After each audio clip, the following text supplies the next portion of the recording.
All right. 509 Cage Talk, episode 3. Let's get it.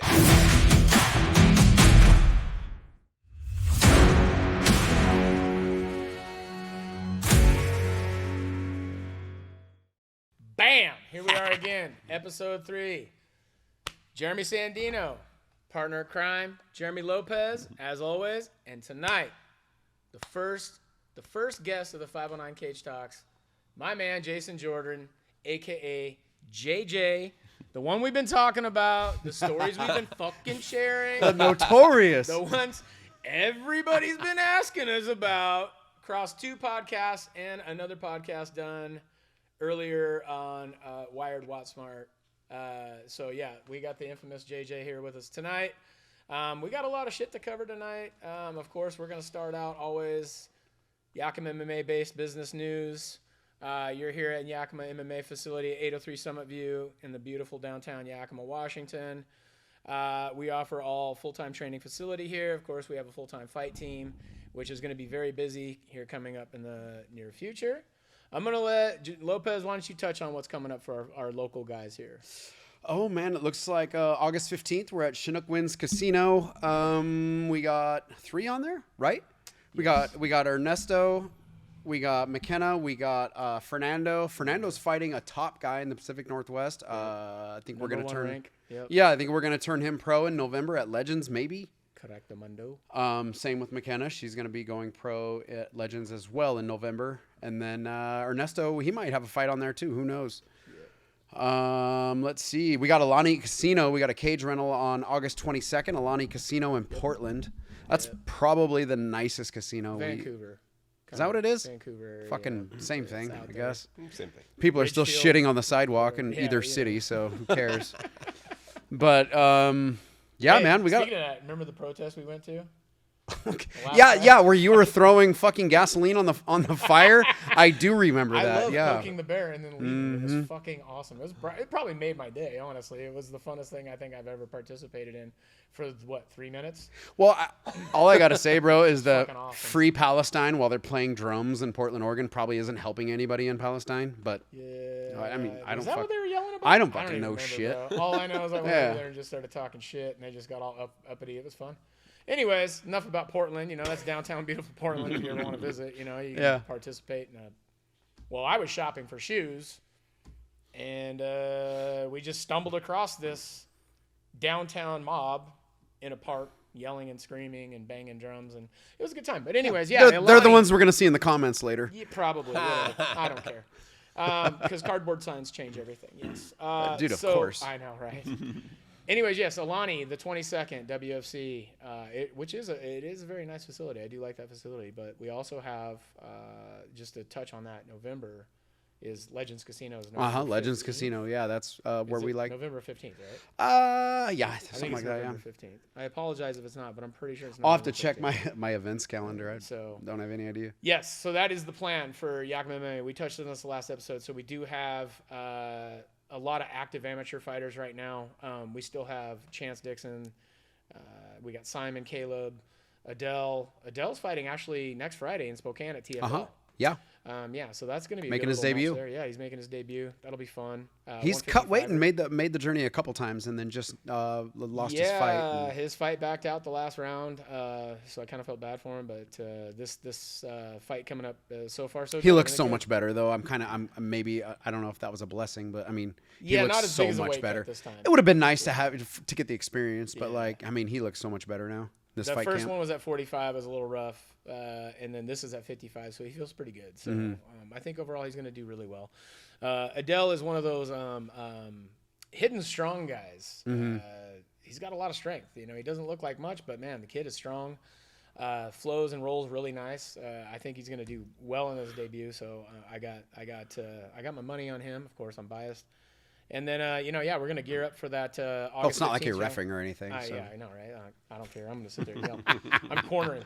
And then August 15th, yeah, Chinook wins, man. It's quiet. It's a little bit of a journey. Haven't been to that facility yet. But, yeah, we do have Fernando, McKenna, and Ernesto on that card. So it should be a good time. And then, It should be a great time. After that, we actually have our own show coming in September. here locally. So I'm just now finding out. yeah. Oh well. Yeah, I've been getting hounded for a date, and I kind of just been on the fence of like what facility we're gonna use, if it's Glede or if it's gonna be Sunnyside, this, that, or the other thing. So I actually told Julie today or yesterday, pick a date. Pick a date, whatever. So, and she actually just messaged me before we started filming, like the last weekend of September is kind of what we're looking to shoot. Oh, okay, for. okay. So, that'll be the next Yakima MMA show.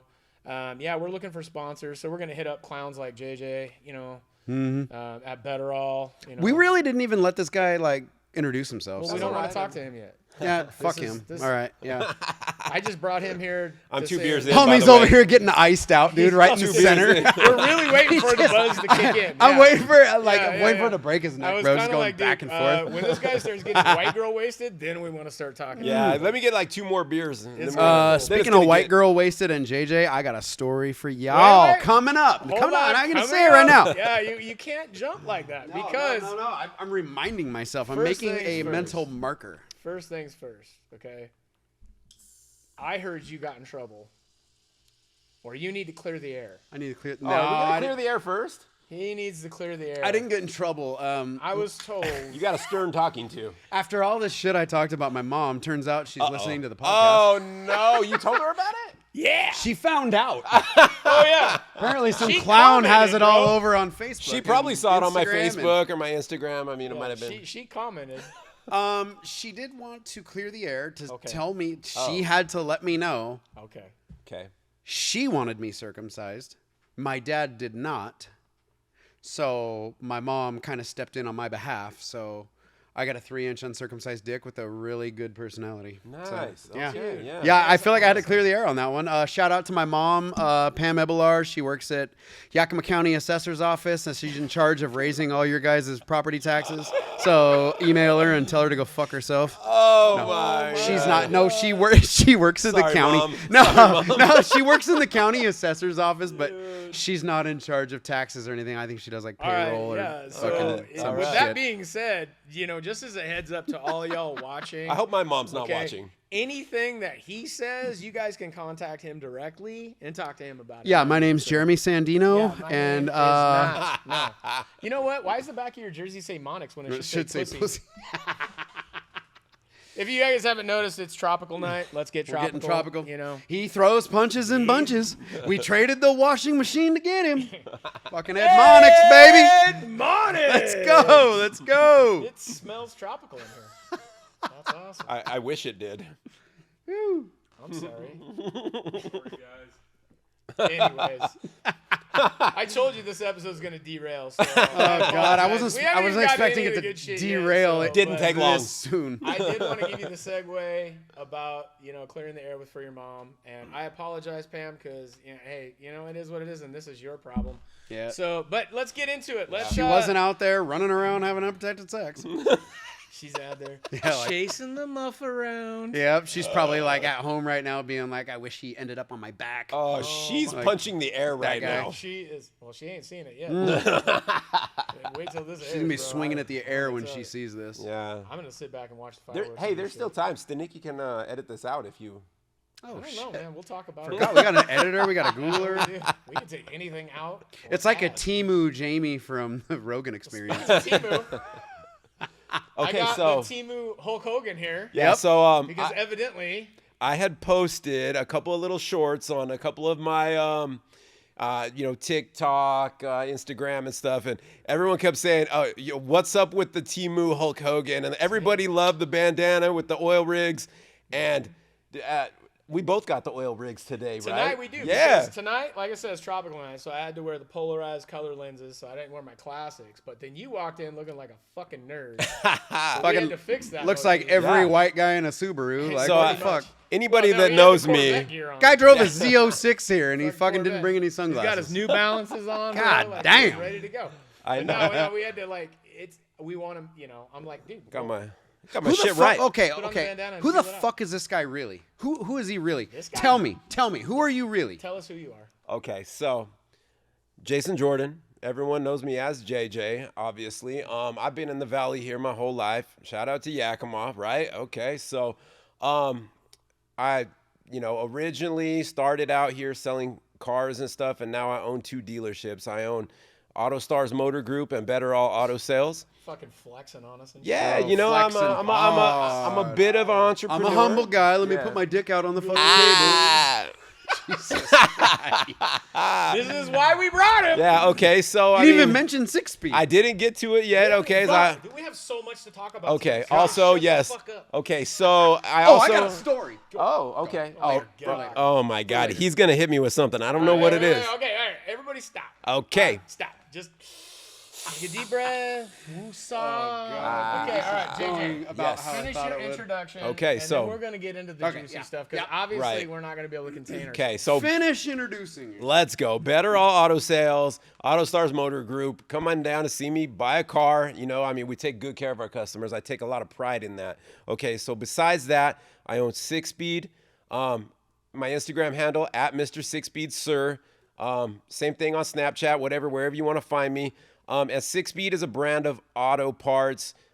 Basically, if you've ever seen spike lug nuts on a car, I am the guy. I am the main reason that you see that because I am the one that popularized that. So that's my little claim to fame. It's, it is what it is. Every brand in China That has. was copied like a Yeah, motherfucker. out of it's China. every brand in forget China. that. I've sold millions of these lug nuts, and China has sold 10 million of them. You know what I mean? You're a Billions. spiked lug nut Yeah. mogul, and I'm I over am, here. never forget that. I'm over here making a name for myself because I have a fucking circumcised. This guy- We'll get into the so this circumcision guy later. here, he back in the day when he patented the spike lug nut. I remember he went through all the bullshit to patent this thing. Trademark, And we go to patented, fucking SEMA, everything. and we literally see these on everybody's fucking table. Yeah. And then that's when we found out, like, your patent's only good for the United States, Yeah. bro. So Yeah, you thanks know, guys it for does- ripping off my shit. I love it you, does China. no good to patent shit because they'll just copy it out of China Yeah. and sell it anyway. So don't waste your money or your time. Just get to market first, sell as many as you can, and Yep. that's gonna be it. So that's your business little tutorial for tonight. I remember so you don't waste saying your like time. you were just you were sending cease and desist until you're like, you know what, like I don't give a fuck. Yeah, so the That's thing, wild. it's a federal thing. You got to have a big federal court case. If you're Nike, yeah, you can afford to protect a patent like that or a trademark. But if you're, Joe Blow, JJ from Yakima, you're gonna waste all your time and your money doing it. And I did what I could. I bring a nice product to the market. My shit, I'll be honest, my lug nuts are cut above everybody else's, but. Do they know it? No, because I get lost in a sea of, Chinese knockoffs, and it is what it is. Your nuts look nice, bro. Thank you. I got some nice nuts. Good looking Yeah, beautiful nuts. Man. Yeah, nuts. thank you. Beautiful colors. Can I on show those this? nuts. Stanicky, is it okay if I? No? Okay. All right. Stanicky, yeah, totally keep it Yeah. totally. Okay. Fucking shows nuts. All right. Yeah, Fucking- so fucking for all YouTube. you, this is so JJ. Obviously, he's an entrepreneur. We've been friends for a long time. He owns Better All, he owns AutoStars, and he owns 6-Speed. Go check those out. Basically, going back in time, if we hop into the time machine and we go back to the beginning. So we're just going to kind of fire some questions at you. Okay. And you can start answering them, and that'll kind of put us on this timeline. So Yeah. basically, let's go back to Western RV. Wait, did we ever figure out the whole Timu Hogan thing? So everyone, did I finish Okay, that? all right, thought? check it out. Like You which know what? one is the Timu? So Hogan? yeah, No, everyone no. said, "Oh, what's I'm up gonna let with?" you talk about it because you're the one that posted that shit, Yeah. and so I'll let you run with it. Right. So I posted that everybody's comments about Jeremy with the bandana and the oil rigs. Everybody loved the whole they're like, who is this guy? Is this Timu Hulk Hogan? Fuck yeah. And I don't know if they said that or if I just made that up. I think you made that up. But I Sounds told like him a I'm gonna made-up go with it. moniker. Yeah, I might have. I like Hulk Hogan. He was cool. Dude, but like it's such a vibe. I just But you know when what? I think Hulk Hogan, I think yellow and red. Yeah. But then I guess there was Right. this time when he was like black and white. Oh yeah, the Hollywood Hollywood Hogan thing. Yeah. Yes, so I dude. get it. Yeah. Yeah. right. So I saw the podcast and I just started checking it out and stuff, and I reposted a couple clips because you guys were talking about me, and dude, I was blown. Yeah, you guys won't shut Yeah, the just fuck up you. about me, all right? Just you. Only just you. It was the JJ show and I wasn't on it, but here I am now. So Yeah, we were but- talking about you. We were talking about X-ray No, techs. yes, I was blown away though by the podcast. I was like, this is so fucking cool. I was talking about Just shut the every fuck- X-ray Yeah, tech shut- apparently. Circumcision, slutty X-ray techs, like. Oh my god. Yeah, it was fantastic. I loved it. Fucking So shut like, up. Same goes for dental hygienists too. oh, so slutty, so slutty. dude. Oh man, I know a certain. Nikki, we're probably gonna like edit a this part license out, to be a bro. Like, I don't prostitute, need I this swear. kind of shit. If my dental hygienist sees this, I'm sorry. I love you. My name's Jeremy Sandino, and I approve this message. All right. But anyway, so I got blessed today. I got the whole Temu Hogan thing on, man. But I hope that you continue to wear this because it looks. Well, now like, everybody's hitting me up, and I guess yeah. so. Okay, all right. So y'all, for those of that are following us, this is our third episode. In every episode, we do something different. So first episode was basically our fight gear and just our professional gym selves. Episode 2 was the 80s BMX theme. You know, we had the Haros hanging up. I love that. We had the Zoot Scoot out front. You know, we had the Santa Cruz skateboards, all that. This episode, as you all can see, is game consoles from the 80s, 90s. So let's start at the end of the table. We have a fucking Atari, right? We have an original NAS. We have, a Sony, what is that, a PS1? The original PS1. PS1. We got a Nintendo Sega 64. Genesis, Nintendo 64, Super Nintendo, old school arcade games, Rock Band, original NES box. I mean, we have, so this is our motif, and we design our own sets, so everybody knows, because we keep getting asked, like, where did we get this? Where did we do that? We literally kind of think of something, and we set this up before we start filming, so this is all on us. So if you have any questions about it or like it, please comment, because we like ideas, and then obviously me and this guy are big movie buffs, and we like semi-pro, so we're like, hey, Excited to get tropical. let's get tropical tonight. So I'm Jackie Moon, and that's Ed Monix, although it should say pussy on the back of his jersey. So You're a real jive turkey, you know that? yeah, did you just call me a JT? Just call me a JT. I can't believe it. So anyways, Oh, God. that's tonight's episode. So we are going to focus tonight on going back in the time machine. So let's hop in the time machine, the DeLorean, hit 88 miles an hour. Let's go. Let's go back to Western RV when you and I first met, Okay. because that's what everybody keeps asking me about. Really? The JJ. I didn't even know that, how you got... Yeah. Because I know JJ from you. This Right. is Lord. From the LeBaron like, days. Yeah. Yeah. So this is, by the way, did you see the picture he showed of you on the last episode? No. Oh, my God. I was watching the episode, but I was kind of Bro. playing a game at the same time, so I didn't see all the visuals. All right. Well, Your contact picture? Oh, fuck me. This motherfucker. dude, it's going to be so. Do you have it? Are we going to show Yeah, it again? It's his contact info, Okay, dude. we're Fuck my because life. this is where we're starting. This is when we drop. Okay, All right, we yeah. set the. We're back in time. Can we let everybody know that I didn't always have this level of swag? Like I was a normal person at one Bro, point. you're gonna say that to these people while you're wearing that bandana and the oil rigs, bro. tell me, my God. tell me you remember that guy. That's my mug shot, actually. I got arrested. Oh, which time? That time I got arrested, and that was my mug What? shot. Yeah. So We'll have to run that back. we're back in time. We're at Western RV. We're on the motor coach line. How many years ago? Well, what is this? Motor coach line? When was that? 98? Oh my God, it's 1998? 28 years, 26 years. Like Yeah, it's, bro. Okay, And all you're right. 3 beers in now. So And third we're- beer. Yes. We're getting really good. Need a So fourth. This is great. we both get a job at Western RV. We Right. both get stuck on the motor coach line. Minimum wage $4.90 an hour, not maybe Really like suck. five Yeah, it was $5.50. $5 Yeah, something. yeah. We had a lot of fun there. We hit it off. You lived in the Gap House, which is another thing that I talked about. Yeah. Was the Gap House. So The you Gap lived House. in Union Gap. We worked together at Western RV. We started hanging out. Okay. I kind of touched on the Gap House, how crazy it was last episode. I'm going to let you embellish on that. Let's just start right there. So That's where the Gap hustler House. conversation came from, because he said that you had lived with a bunch of other guys, but you didn't Right. pay any rent. And I'm like, this motherfucker. Why am I not surprised right. to There was fucking like- hear Okay, that? wait. Why am Before we go, this is why. Okay, guys, this is why I didn't want to embellish on a lot of these stories until he was here, because there's so much more to all of this. We can make 5 episodes of this shit. So let's go. Might have Gap to. House, JJ, hit it. All right. So, okay. Rewind here. I was a young kid working at Country Harvest Buffet before it was Old Country Buffet. Yeah. So, yeah. So I was know that. Yeah, I was a All young right. kid, you Touch know, and people's food. yeah, yeah. I was. Jesus, dude. Dude, a buffet restaurant, bro. I mean, the food was fantastic. That's how the right? diarrhea parasite started. No, that's new. That's another story for another day. So, anyways, I'm a young kid, and mom's giving me a bad time for you know, like hanging out too late. I'm kind of like, you know, I mean, hanging out with girls and doing things and just kind of messing around and stuff. And I'll come home too late and my mom would give me a bad time a lot of times. And I was like, I got to get out of here. I've got a buddy named Johnny Buford. I hope he watches this, man. I haven't talked to him in many years. He lives in Alaska now.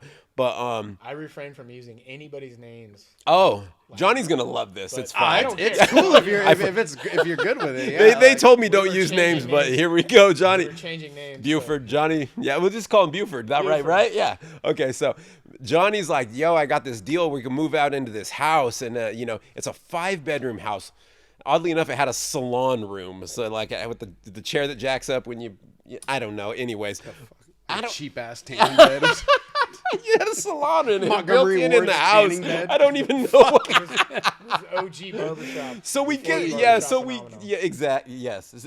We need that. more barbershops anyway. It's another episode. I already have a barber coming on. Don't worry about Perfect. it. We're Perfect. covered. So we get this house, right? And it's just me and Johnny at first. And then we end up renting to more people, right? Yeah. And around the same time, I'm working at Western RV with you. Yeah. And did I pay rent? Yeah, I paid fucking. There was like 1 month that I didn't have to pay rent because I had enough. I would rent the rooms for like $400 a piece, right? And I think there was 1 month. I think that's people called would- subletting, but subletting, yeah, and it's probably So just so I'm calculating this right, you had 4 roommates at $400 a month. There's Yeah. no way that fucking shithole was $1,600 a month, bro. I want to say it was. Like 5, It was like a. $600. No, it was a little more than that. But Really? it's wow. 800. That house had dry rot, bro. In fact, You couldn't heat have the you place. been by that house? It's still there. It's still a shithole. like yes. I can't believe it's still standing. Yeah, But anyways, sorry. But anyways, yeah, I mean, we so we moved in there and we're doing our thing. I'm a young kid, man, and we're just we would have a lot of parties, right? I mean, you would come to my house and we would party not just on the weekends, we would party if it was a Wednesday, we were drinking. If it was a Tuesday, it was, we're drinking and, we would party almost every night. And the Union Gap Police Department did not approve. It's the craziest thing. That's wild. Why not? Yeah, it was a little weird, but I mean, I don't know. I don't want to jump time here, but I mean, No, we're talking all about right? the Gap Okay, House. so, this is Gap House. This is yeah. pre-Maniac. This is so the humble beginnings. we got contacted many times by the good people at the Union Gap Police Department, which Shout outs to the Union Gap PD. shout out to you UGPD, guys. you But know. y'all were some fucking overachievers, and you did too much, and you were up my ass all the time. And I'm gonna forgive you for that All those because guys are retired now. I swear to God. retired or retarded. No. Whoa. Oh shit! I dropped it. Oh, with the Here we hard go. R. Oh, you hard R'd it? I hard R'd that shit. Damn. All right, sorry. Anybody who's working on the Nikki, what's the time lapse for that to finally drop in this episode? Don't worry about it. Yeah, all right, cool, we got you. All right. Anyways, moving on. So, anyways, if you're on the Union Gap Police Force now, we don't, I hope we're good. But anyways, I got contacted many times, and on one particular time, I do remember they showed up. It was in the middle of a party, and somebody lets them in the front door. Wrong thing to do if you're having a house party. These cops come inside. Somebody's doing a keg stand. They're asking who's the owner, who rents the house, whatever. And I remember Johnny was contacted, and they basically they was like, okay, well, we're gonna put you under arrest, sir. And I just remember him doing this pose in the doorway, and it was like this. It was like this Vogue pose, and it was fantastic. It was amazing. And then It's beautiful. So It's a beautiful yeah, moment. full circle here. We come back to that mugshot. That was a mugshot of me. I didn't know that. They took me into. I went to jail as well. So what the funny What thing exactly did they charge you with? they charged me. Here's the crazy thing. So when I get to the central booking and I get to the jail, they say, where'd you guys come from? And we're like Union Gap, and they're pretty cool with us right there. And they're like, Union Gap? What the fuck did you do? Take your nachos on the skating rink at Skateland? And So you took pickle fizzes out on the God damn, pickle You fizzes. get the pickle fizzes. dude, I love the nachos and the pickle fizzes. So No cramps. So yeah, they're booking us in, doing our fingerprints and stuff. They're laughing, dude. They're like, seriously, Union Gap? What the fuck? And then they look at what I'm in there for, and they're like, it's permitting and maintaining a public nuisance. And they're like, this isn't even a real law. They're like, they booked you on this? And I'm like, I guess that's what they figured out. That's what they charged me with. And so that is, I'm sure you're gonna cut to a clip of this picture of me on the. We can. Yeah. You want me to show it again? Oh, we will. Okay, look yeah, at all right. Stinnicky's on Look on at this. that. Stinnicky So, will take care Stinnicky's of on it. it. anyways, yeah. So I had the blonde hair with the part down the middle. Skate or die, whatever it was back in those days, I think. And yeah. So I went to jail, and that's one of many stories from the Gap House. Yeah, I kind of embellished on the one with Rio on the roof. Okay. And 50 people jumping the back fence and then coming back over. And Yeah. you were gone. You and Johnny and everybody went to Jibs, Jack in the Box. Jack in the Box, yeah. And you guys were eating on the hood of your car at the car wash down the street, watching me deal with the cops. Yeah, because we saw the cops roll up, and we were like, well, Funny story. That's Julian Arosa's dad. That's his car. That was his car wash. oh, at the really? time. Yeah. Oh, that's what's up. Yeah, the Shout out car to washing, Juicy yeah. J. Juicy J. Yeah. That's right. In fact, Julian, yeah. Anyways, we'll get into that. But yeah, so I kind of talked about that story. And again, I've been asked a lot. There's a ton of Gap House stories. And I think one of the funniest times for me was like when you got evicted. So I didn't want to get into too many details, but I do remember we were out at O'Sullivan. We were boating. Oh, really? Yeah, dude, remember? We were out. Sorta. Yeah. It was the time that you lost the motor off the back of your fucking Oh, boat fuck. because the thing dry rotted. Yeah. Anyways, when we came home, we rolled up and your shit was piled up in the front yard. And I just remember you were fuming ass Okay. mad. Yes. You What do you forgot mean? about Oh that? yeah. Okay. Oh my God. Fucking. Well,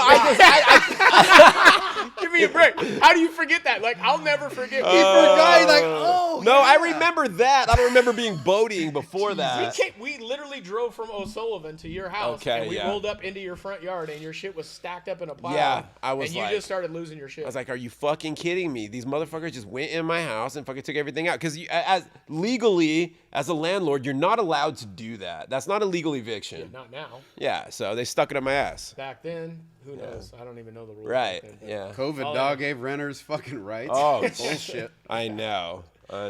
So yeah, so the Gap House was for everybody just like the meet and greet spot for.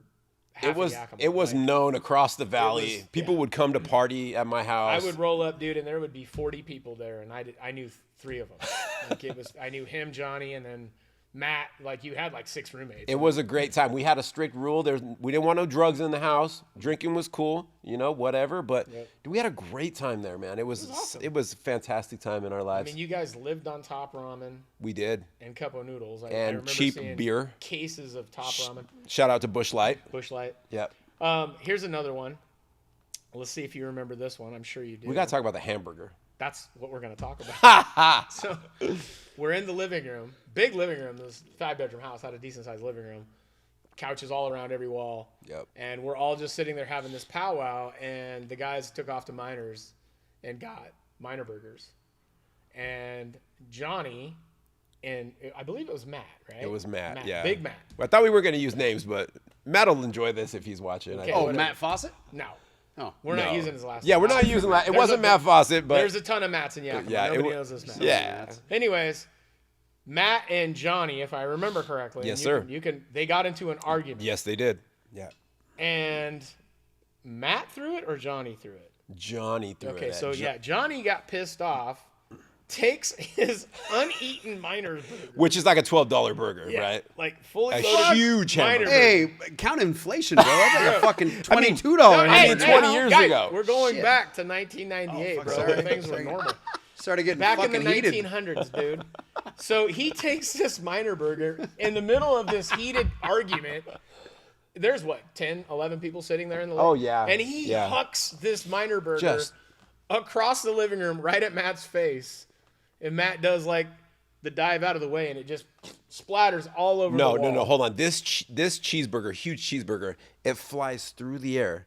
And as it's flying through, it opens like this. I don't even know how he did it. And it just like spreads. And Look like like Pac-Man. It's like one of those things you can't ever replicate. no, you can never throw a cheeseburger like that. You throw it again. 100 times and you couldn't get that. It was outcome. It's like, amazing. Dude, Yeah. it was nuts. Epic throw. And just in the middle of this argument, I don't even remember what they were arguing about. I don't either. But the cheeseburger thing changed the whole tempo. Everybody started laughing. It was hilarious. and then Johnny was mad because he wasted his food, and everybody was pissed Especially off a at him Miner for burger. throwing a Miner's burger. Oh, they It's were like- pissed. Throw any other burger. It's like, why can't you throw a Jack in the Box burger or something that's like half the cost, Yeah. but you had to throw that. 99-cent Whopper back then. And I mean, that's throw, what was throw important that. to us, when we were broke. And it was funny because we're all in the living room listening to these two guys argue, and all of a sudden it breaks out into a food fight. Like, that's just common Gap House crap. And then another funny one was sitting there in the driveway one day, and somebody comes blasting in the driveway, drives through the garage in their truck, jumps out, trying to throw shit all over their truck because, you know, they got in trouble with somebody. And we're all sitting there just like, what the f is going on? No, right he now? pulls in with this truck, and the hood is flipped up. straight up in the air, like flipped back toward the glass of the truck, right? And this is an old square body, old Chevy. Yeah, step side. Try to close the hood Primer. and fold it in half? Or Yeah, what? and the hood's flipped up like this, and we're like, what the hell is going on? He's like, yo, get out of the way. Like, pull my truck in the garage. No, he just came and rammed it in the garage. Oh, yeah, that's he right. He ran over his own motorcycle. Oh, he hit his own motorcycle. Yeah, he pushed his motorcycle into the wall and That's everything. right, Like, yeah. it was crazy. So it wasn't the Maniac motorcycle guy, was it? Okay. No, different different- maniac. different That's guy. different motorcycle guy. But anyways, that was this. This is just normal activity. At the Normal Gap House. day This at the normal Gap day House. at the Gap House was just this craziness. So yes, Yeah. this is why the police department had a problem. And it was funny because now I remember your house being branded a public nuisance Right. because, well, it was, and that was funny. So, Gap House days. This is how I met this guy. We hung out almost every day. Yeah, was literally, crazy, it was an but everyday it was thing, all the man. time. And we were hardcore car guys. Hardcore. Like, Well, we were hardcore broke ass car guys. So this Yes. dude was rocking a, what year was it? 1990 Chrysler LeBaron Ragtop. convertible. Ragtop, baby. Ragtop. Wasn't it like yellow? Yeah. Well, Originally, it was maroon. it was a maroon color. It was a Yeah, maroon that's right. color. Were the door jams maroon still? No, actually, so I Jammed it? we jammed it. Okay, Yes, yeah. okay, all I did right. way too Respect. much work It to was this painful. car. Respect. It was You know, like, painful. when you're a young kid, right? You do with what you have, right? You like that was my 100%. thing. I We had were this all there. car. We were all there. Right, and when I went shopping for this car, I was like, I want a convertible. I really want a convertible, and there was a Mustang. It was a 4-cylinder. It was kind of not that great. It was more money, and then they had this LeBaron. I should have got the Mustang, but but my dumb ass, I got the LeBaron, and Got the burn. yeah, and I did way too much work to this car. We had rims on it and stuff, and at the time, I would get so much props on this car. People were like, "Dude, your car's so sick." And looking back, it was so whack. It was a super whack car. But I mean, it really was my jump off point to get into the car game, and like, It was. yeah, me and you, we just, well, I had the CRX. yeah, you had the CRX is CRX. kind of what started it all. Was the CRX I had? Well, no, you had the Prelude before Well, that. I had the Prelude with the tri-spoke wheels. The tri-spoke Yeah. wheels, 16s. I remember buying those tires at Sears on credit, and it took 15 years Sears. before I paid them off. Fucking gotcha. Hell yeah. That's how they get Yeah, you. it was a It's like big it's like the Affirm back then. Yeah. bro. Yeah, it's like the Les Schwabs Never do that again. back in the day. So yeah, I had the Prelude, and it was cool, but they didn't really make a lot of aftermarket shit for the Prelude. And I remember at the Gap House, one of his buddies, Seth, had his buddy Seth. there. Shout out And to he Seth. he had a CRX that he was selling or getting rid of or whatever. And so he had a bunch of aftermarket parts that came off this CRX. Oh, yeah. What was and that I guy? bought them. It was Seth's cousin or something. It was Seth's buddy. What was his name? I can't remember I his can't name, remember but his yeah, name. he was like, I'm getting rid of this car, and you bought it. I bought all the parts, and I thought, well, I'm going to put these on the Prelude. Nope, that's not going to happen. So I got rid of the Prelude, and I ended up buying that 88 SI CRX. It was 88, and it was factory Honda yellow. And I put all of this DC header, thermal research and development exhaust, all of this high-end stuff, put it on the CRX, and that's kind of what started it all. Is that a 1.6 car? Well, it was a 1.6 Doc? non-VTEC. Oh, non-V. Okay. Single Non-VTEC, overcam, single non-VTEC. cam, yeah. That's what it started out. Born of the SI.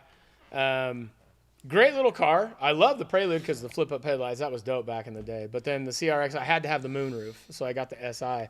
And it was funny because I got them both from Don's Auto Sales down in Union Gap, the Prelude and the CRX, and he gave me a good deal on both. But I had that CRX, and basically I was telling him we used to go to Racing Concepts over in Linwood and buy shit for our cars. Racing Concepts was the Disneyland It was for young kids so like us. awesome. We would go there and just fanboy. And I loved it because all the absolutely. Asian guys that worked there had like weird names like Washington. And, you know, it Washington. Obviously, it wasn't their real name. Literally, his name was Washington. His name was Washington. Yeah, I remember him. And yeah, we bought all kinds of stuff. I ended up buying the Shogun body kit, all kinds of stuff, Yeah. put it on my car, and then I had it painted that House of Colors yellow, that tricolor. Yeah. And then that's what he ended up painting. The LeBaron was the same color. And so we kind of had these high yielded cars rolling around town. Yep. And we were mobbing down in the CRX one day, and that's when he told me, he's like, bro, I got a business license, and I got a name. And that's when I was like, what is it? And he was like, Maniac Motorsports. I was like, that's dope. Damn. So that's where it started. On Tieton, in front of the museum, going down towards 16th. That's right where that conversation happened. You remember that conversation I remember vividly. that conversation very vividly, because That changed our whole lives. that's when it changed everything. Yeah, it Like, did. we didn't know that. No. But then I told everybody, yeah, we mobbed down to the store. We bought some Super Street magazines, went right to the back. We started opening up accounts. Yeah. We had like no money, Yeah. but we did what we could. We ended up doing a little display in your little house on 24th. Yeah, my house the turned living room. into a little mini store. Right. Yeah. And I remember your landlord getting pissed He didn't like it. because we had body kits showing up. He was It's a that, dick. it's that hustler mindset, man. Well, it Like, was you cool. Just fucking. It was. and then it Do it. progressed. And Do then, it. I got kicked out of that house because we were lowering cars on the Yeah. on the grass, and it's like You we got weren't hurting evicted again, bro. We weren't hurting the goddamn grass, you know. No. But yeah, it was kind of funny because you would roll up to the house and there'd be like 4 or 5 imports sitting in the Yeah. yard. Your neighbor was hella cool. What was his But name? super cool guy. What was that dude's I name? want to say his name was Steven. Big old Big dude. He's like, hey, bro, I got your boxes over here. And I was Yeah. like, dude, this guy was awesome. Super dude. It was cool legit. guy, man. I love And the he guy. actually, we actually stayed in contact with him for a while. I Yeah, we remember. did. I don't know where he's at now. Well, I don't either, but Super we cool mobbed. guy. We were mobbing down Knob Hill one day. Hey, and hit that's us in when the comments if you're watching. Oh, that would be awesome. Right? It would Harvey, be the UPS guy from Maniac Motorsports. Oh, flying Oh, Hawaiian. Hit us up in the Flying comments if Hawaiian, you're bro. watching. Yeah. Yeah, I love him Dude, too. Harvey was the man, bro. But Are we gonna shout out all the UPS drivers? Coco. Shout out whoever Coco. the fuck you Coco. want. We love you too. Coco was, yeah, she was Sally. one of the- What's up, Sally? got all the UPS drivers that took care of us back in the day. We were mobbing down Knob Hill, and that's when we found the old lawnmower shop, and we ended up renting that thing. And that's when Maniac, like, retail front was born. Right. But it was originally born in his house on 24th. And here was the fucking funny thing. So I'm going to go back to that house. All right. We're doing our normal bullshit, okay? Yeah. Having a party. People are in there buying stuff, and he's got his Technique 1200 set up, Spinning a few scratching records. Yeah. Okay. Do you remember the kid that showed up trying to sell vacuums? A Kirby? Bro. A Kirby guy? No. Okay. No. You don't remember that. I don't remember Okay. that. No. So we were having a party at this fool's house. Like, mind you, it's a tiny house. It's a small house. It was had, a like- little kickback. We probably had like 15 people. Yeah, You know, it was maybe, like, whatever. We'll call it 12. All right. Okay. Door knocks. We open the door. It's this young kid, and he's got this sales pitch. And there's this guy standing out on the street, kind of like watching him.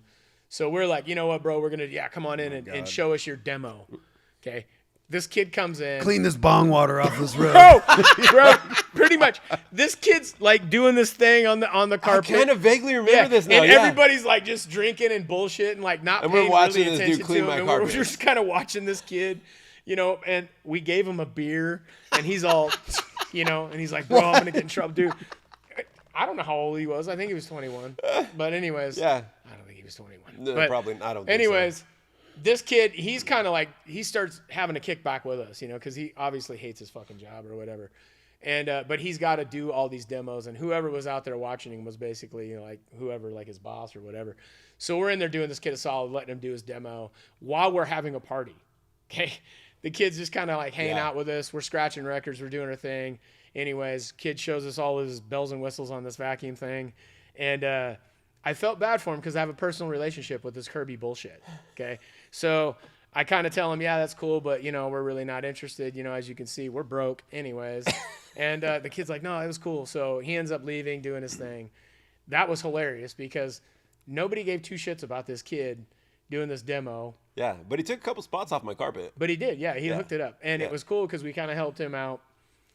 Going into that, I talked about this on Torpy's podcast. This was a story about my dad riding my ass about getting a job when I took a voluntary layoff when I was doing iron work. So I was an iron worker Right. doing steel construction, and I took a voluntary layoff for like 2 months waiting for steel to hit the other job site. And because Eric and I were the only two like non-married guys, didn't have kids and stuff, we were like, yeah, bro, you know, we'll do that. So I'm at home, you know, because we were gone 5 days a week traveling anyways. And my dad was just so uppity about me having a job. Just like, oh, you need to get a job. You need to get a job. You need to get a fucking job, Junior. So anyways, my dad lines me up with this interview. Yeah. And tells me, you know, you got to dress nice. You know, it's at this location, blah, blah, blah. And I'm like, what is it? He goes, oh, no, whatever. You'll like it. And I'm like, okay, whatever. So to appease my dad, I go to this spot, unmarked building on First Street. And I roll up in my truck. I get out, and I'm like there. I'm wearing, you know, decent clothes. And I'm sitting in this waiting room with, like, a bunch of other people who are overly excited to be there. But I don't know what it is. Oh. I have no clue. There's no signage. There's no nothing. And this guy's sitting next to me like giddy. And I'm just looking at him like, yeah, whatever, man. I already know where this is going. I'm pretty much here because my dad wanted me to be here. Whatever. So anyways, these Guido-looking guys start taking people in the back room on this interview thing. Did you get sex trafficked, dude? Is that where this is headed? That's kind of what I was thinking. Okay. But no. So I'm sitting there in this room. People come out of this room, and they're like, yeah. And then they leave. And it's kind of like the DMV, bro. Like, we're getting down there. And then it's my turn. And I'm not shitting you. I'm not lying about this. I mean, I'm telling you guys God honest truth. My mom can even verify this shit because she remembers how pissed off I was. Can we have your mom on? No. So my mom would not. My mom's going to be too busy keeping up with hate mail here after this one. My mom is not coming anywhere near this podcast. I dare fucking tell you that. No, I think she should be here. I go, but yeah, right? Yeah, Mom, I know you're watching this one, Mom, but yeah, so anyways, I go and I sit down, and I'm not joking, bro. The setting is, it looks like something out of fucking Scarface, dude. This guy is sitting at this big oak desk, slick back hair. He's got these two minions beside him. They're wearing like these suits with the cufflinks. And he's just like, you know, and I'm sitting in this chair, and I'm just kind of looking around the room trying to find out what the fuck this place is. Anyways, this guy starts drilling me about my, you know, my previous employment, and I'm telling him, you know, this and that, the other thing. I work ironwork, you know, this is, you know, hard work or whatever. And he's like, I like you, man. I think you're going to work out great, and you're going to make great things happen for yourself. This is an opportunity that you don't want to pass up. He's just giving me the speech, and I'm like, okay, cool, great. Fucking getting hard. You're like, dude, like, oh, fuck, dude, I'm going to make all kinds of money. So I leave, and I'm just like, I have no idea what the fuck just happened. I'm like, what just fucking happened? So, and the guy's like, you start Monday. And this was like a Thursday. So I go home, whatever. That Friday night, I'm over at my girl's house, and her dad is watching UFC like 1 or 2 or 3. It was like way back in the day. Wow. And I'm sitting there in the living room with Reese, and we're watching the fights and stuff. And I'm telling him about this interview. And he's just sitting in his recliner, and he's just listening to me and stuff. And I'm like, yeah, bro, they started talking about this generation 4,000 or 3,000 or whatever. And he just starts busting up laughing. And I'm like, what the fuck is so funny? He gets up out of his chair, walks across the room to the closet, pulls out this Kirby vacuum cleaner. He's like, bro, this is the previous generation. You didn't even know what it was. No! I was so pissed, bro. Like, I went home, told my dad, what the fuck? Like, dude, seriously? Kirby vacuums? Are you kidding me? Like, oh, hell no. So needless to say, I never went, never showed up on that Monday. And I was so pissed off at my dad. Like, I was so mad because I was like, are you kidding me right now? Like, this is what you got lined up for me, was to sell Kirby vacuums. And all I could think was that kid at the party With the vacuum. that was selling. That would have been me. Well, I'm over here scratching records. That would have been me. That would have been you. You know, so I'm glad that I did not get a job doing that. But, you know, it was funny because, you know, that's all I could think of when that kid showed up, which is probably why I vividly remember that story. That's and you probably don't. why. But at that house on 24th, you know, you get the boot. Okay. Yeah, I got kicked out. You got kicked out. We move into the store on Nob Hill. I got kicked out the same time when we went to Open Maniac Motorsports. Yeah. Right. You got booted. We picked up the retail shop. Thought we would never fill that store up. We ended up filling that store up to the gills and then some. Yeah. And then here we are. We're two young kids doing a business. We don't know shit. I've got a wild card over here that just thinks money grows on trees and whatever, you know, don't worry, bro. It'll all work out. that's this guy. And We then need you to have dive into that. you have me over here dealing with the tax guys. And yeah, it was a big yin and yang relationship, Yeah. you know, and that's kind of where this goes right So, now. JJ, I said it on the last episode, and I'm going to say it again. I want to know your thought process on obviously what he was wanna dealing know with, too.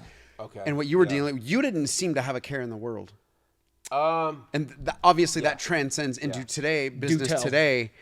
How I'm not saying you do business recklessly by any means, but like Right. No, but I you, do there was sometimes, never a doubt in your mind then, though.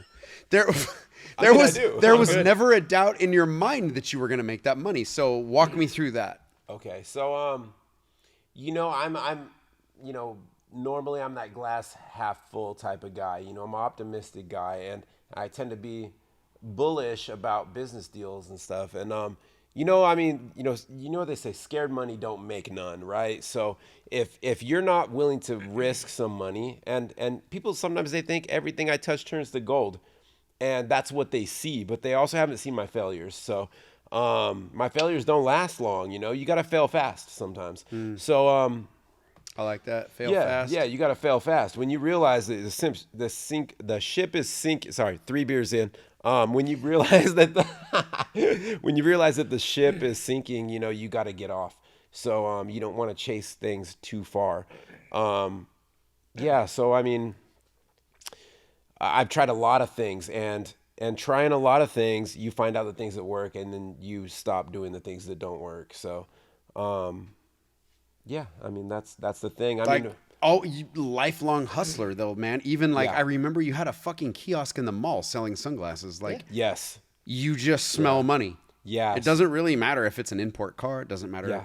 really what it is. Real Right. estate, it doesn't matter. Like you just always have a hustle. And like that's always been in the back of my mind because you're a fucking hustler. He's a fucking hustler. And I'm just kind of like, dude, like sometimes that drives me to be like, yeah, dude, like yeah. Well, that was kind of I'm how not it working started. That's hard what I'm enough. saying. You know, that's what I've been telling people is like exactly what he's saying is nobody sees the trench warfare. Nobody talks about the trench warfare. They only see the gold. Oh, they see the success stories because that's what they see. They don't see all the failures. They don't see the trench warfare. They don't see the top ramen being eating. Oh, fuck, we can talk about my they don't failures all see night. all of that, you know, and that's the thing I was talking about on Torpy's deal too is there was a lot of failures, especially in the Maniac days, but we were able to keep it afloat because the energy of that business was so hot. like the body kit thing. Yeah. There was no social media. You can't jump on Instagram. You can't jump on Right. Facebook and be like, hey, dude, blowout body kits, Maniac Motorsports, 2405 West Nob Hill Boulevard. Right. There was. So what were you thinking when you're just like, oh yeah, no, I can move these, no So problem. Like, we- okay, Yeah, walk us through that purchase because I was in the dark until the fucking Impulsive truck driver ass showed up. Yeah, you were in the dark. So what had happened was we were selling Aero Gear body kits, right? So it was a strong brand back in the day. It's not around anymore. But we Maniac Motorsports was the go-to place in Yakima to buy. Yeah, Percy. Yeah, that was the guy. He was our rep. Maniac Motorsports was the go-to place for body kits and really anything import related. We were the go-to place. And we had been approached by Aero Gear. They said, hey, we've got a huge bulk purchase. We're going to blow out a bunch of body kits and you got to take the whole bunch or nothing at all. And it was just this opportunity to get all these body kit parts at a big time discount from what we normally pay. And at the time I thought this is a deal. We're going to sell through them. It's going to be great. And I was like, all right, do it. Let's ship them. So you thought you'd just fucking buy truckloads and not even fucking. Well, I was the purchaser, love it. you know. I I love mean, it. I Okay, was okay, right. okay. I did most of the We purchasing. had titles now? Oh shit. Okay, yeah, I didn't know that. Okay. 2026, y'all. He was the purchaser. I got it. Okay. So I took Gotcha. the lead on a lot of that Yeah, stuff. fuck So yeah. and I spun the records too. You know, that was my thing. You did spin the I records. spun the Spun records. the records and purchased. I And like bought it. shit, Sounds yeah. like a fucking badass life, dude. He to be paid the honest with you. bills. Like, Yeah. yeah, he was the you know, I was the guy who had to deal with it. Yeah. Yeah. So it was like yin and yang. I kind of felt like I was wakeboarding behind a boat. You know, he's the boat. I'm in the wake, just fucking cleaning the mess up. Just you know, fighting for your life. DJing in the boat, Constant.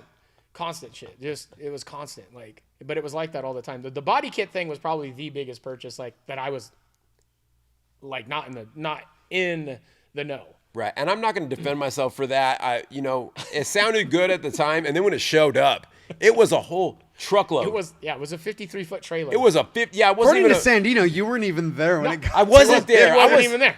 We had day jobs. I was at work, I right? was at work. Yeah. I met the truck driver, and this It guy shows up. Yeah, he's like, and I remember I called you, and I said, What the fuck? this guy has a 53-foot trailer. He's going to leave here. We have to have it unloaded by tomorrow. Yeah. So yeah, it was a good surprise, and that was the thing. Like I said, this is, this is why I was giving you props. Yeah. On the last episode was, it taught me. I did learn a lot from these failures, and I learned a lot from these Right. successes, because you can kind of see.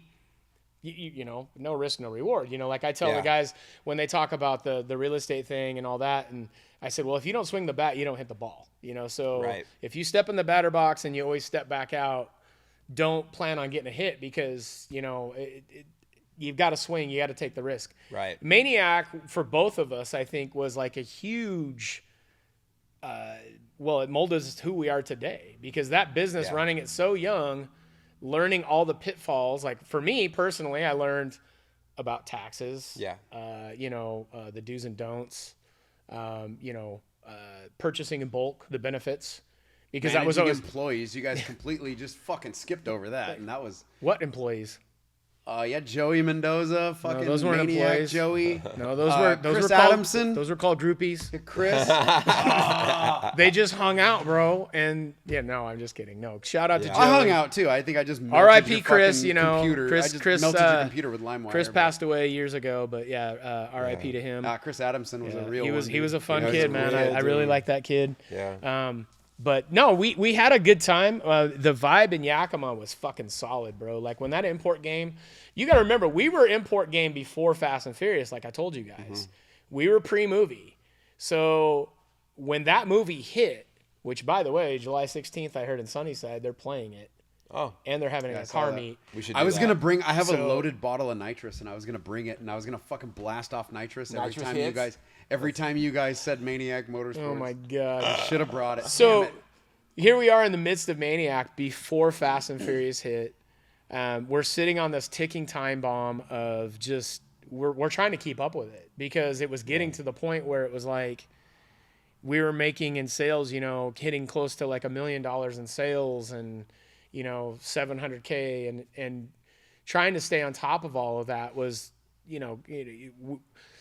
instead of paying our yearly, we had to do quarterly taxes. So, and then we had to get an accountant, and we had to learn how to do all these things. And, the SEMA trips were badass, there was a lot of benefits to running the car game. Like I'll never forget our first SEMA trip, bro. Do you remember our first SEMA trip? I remember the SEMA trips, but I get a little blurry from the first one to the second one. So let me walk you through the first one. All right. We stayed at the Tropicana. Was it Tropicana? It's Tropicana. It's the first hotel we stayed in. Okay. Okay, never been to Vegas. Go to SEMA show. We fly. I'll never forget this. It was after 9/11. Right. It was just not long after 9/11. It was 9/11. So Yeah. security in the airport was really strange. It was tight. We show up to the airport, SeaTac, in my Acura Legend. We mobbed in that thing. Your grandiose idea was to switch plates. Yeah, it worked good. So we didn't have to pay for parking. Are we gonna tell people how to do that? No. Okay. No. So at the airport, But this is all for entertainment purposes. We're making all of this up. but if you go to the airport and you switch your license plates, you can pay for a lot less parking. A lot you less figure it parking. out how to do it yourself. Yeah, but- you guys can Google it. Stanicki, maybe put it on, But anyways, we show up at the airport, and all of these assholes are drunk. Or buzzed. I should say buzzed. Yeah. I'm not, because I drove. And I get to the airport, and I'll never forget, we walked into SeaTac, and those ropes that they have that you got to zigzag through, to like cattle? Mind you, we're the only ones there. Still have There's those nobody flying right now. Like literally, there's a bunch of TSA people with their arms crossed, just staring at these drunk idiots walking, and these morons are going over and under the ropes. So they're not doing the zigzag; they're going over and under, and they're laughing and I got my tea. And Did somebody seriously shake Who up the this whole fuck case shook or up all what? these beers, dude? Fuck. You guys suck at this, bro. It's fucking Stanicky. Yeah, Daddy wants one. Yeah, toss him. here we Just go. toss him one. Toss it. it's already shook up. You might as well Catch. just throw it over. Yeah. So we're walking through the airport. I'm freaking out because I'm like, dude, these guys are gonna get searched, all the shit. We end up getting through the airport unscathed. We got onto the airplane. It was an empty flight. I remember we could move and sit anywhere we wanted. The flight attendants were super Yeah. cool. One of them was looking at David's porno mag, I remember that. so he bought a porno Of course, mag. David Yeah. Sosa had a So- fucking hustler on the plane. Who? Who? We're not dropping last names, remember? Shout out to David. Shout out To David. Sosa, fucking real one. we love him. Sorry. Hey, comment if you're watching. Sosa. Anyways, so the flight attendant's checking out his porno mag.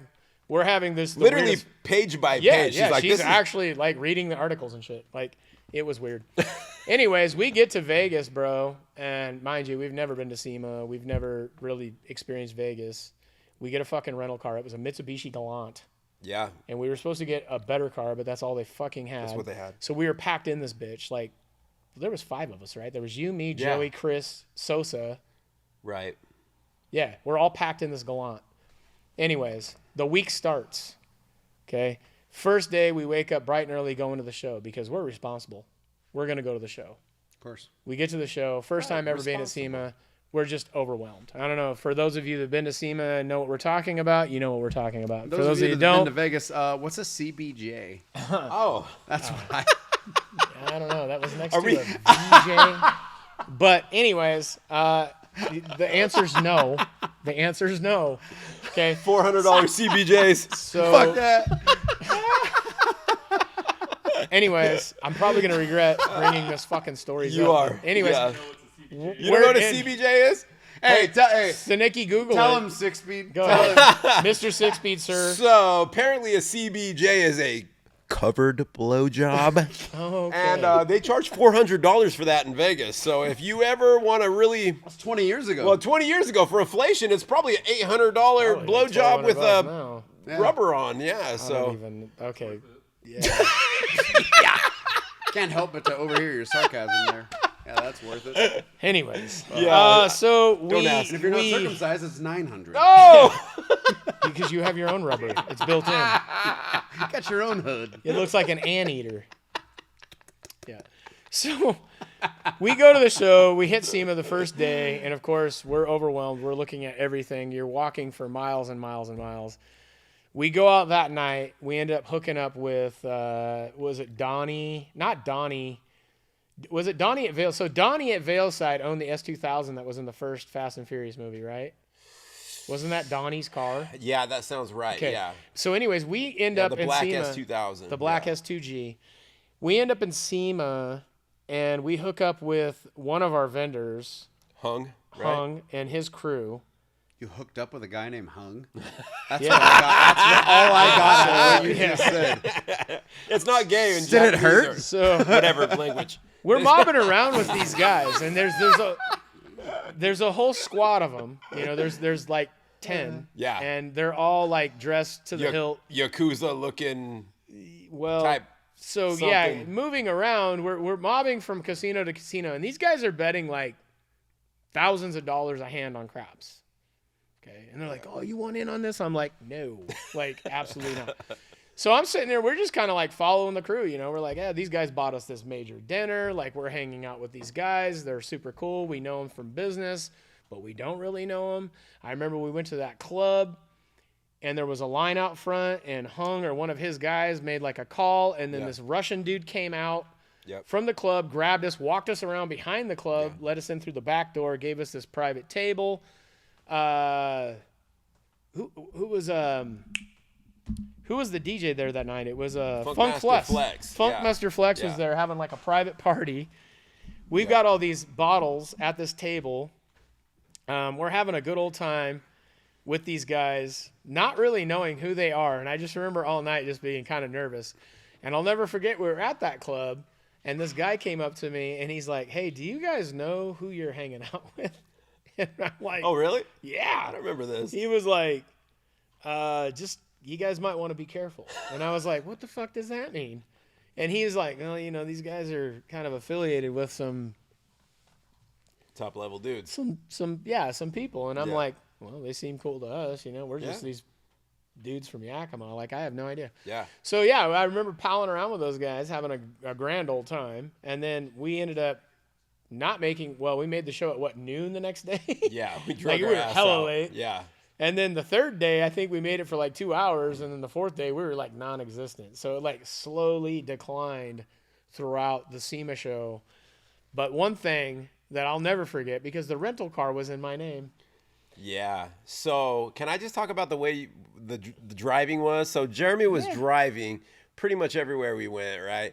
And it was like we would pull up outside of a super high-end casino, but we weren't just like pulling up in this rental car, right? It was like a full-on, all four wheels e-brake slide into the parking lot, and like just like we'd come in just super hot, and we're all in this car, and he would just absolutely just slide in, and like it was epic. It was Mandalay insane. Bay, baby. There was probably no tires on that car when we dropped it back off, and I mean, the roof of the car also sustained some damage. But the crazy thing is they didn't tell us nothing. How did the roof sustain damage? I'm The just roof. curious about. Like, why don't you tell us about that? You want me to tell you about it? All I remember, like, so there was a lot of drinking.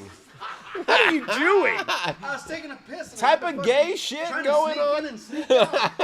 Oh my god! I'm like, why is he crawling on the floor?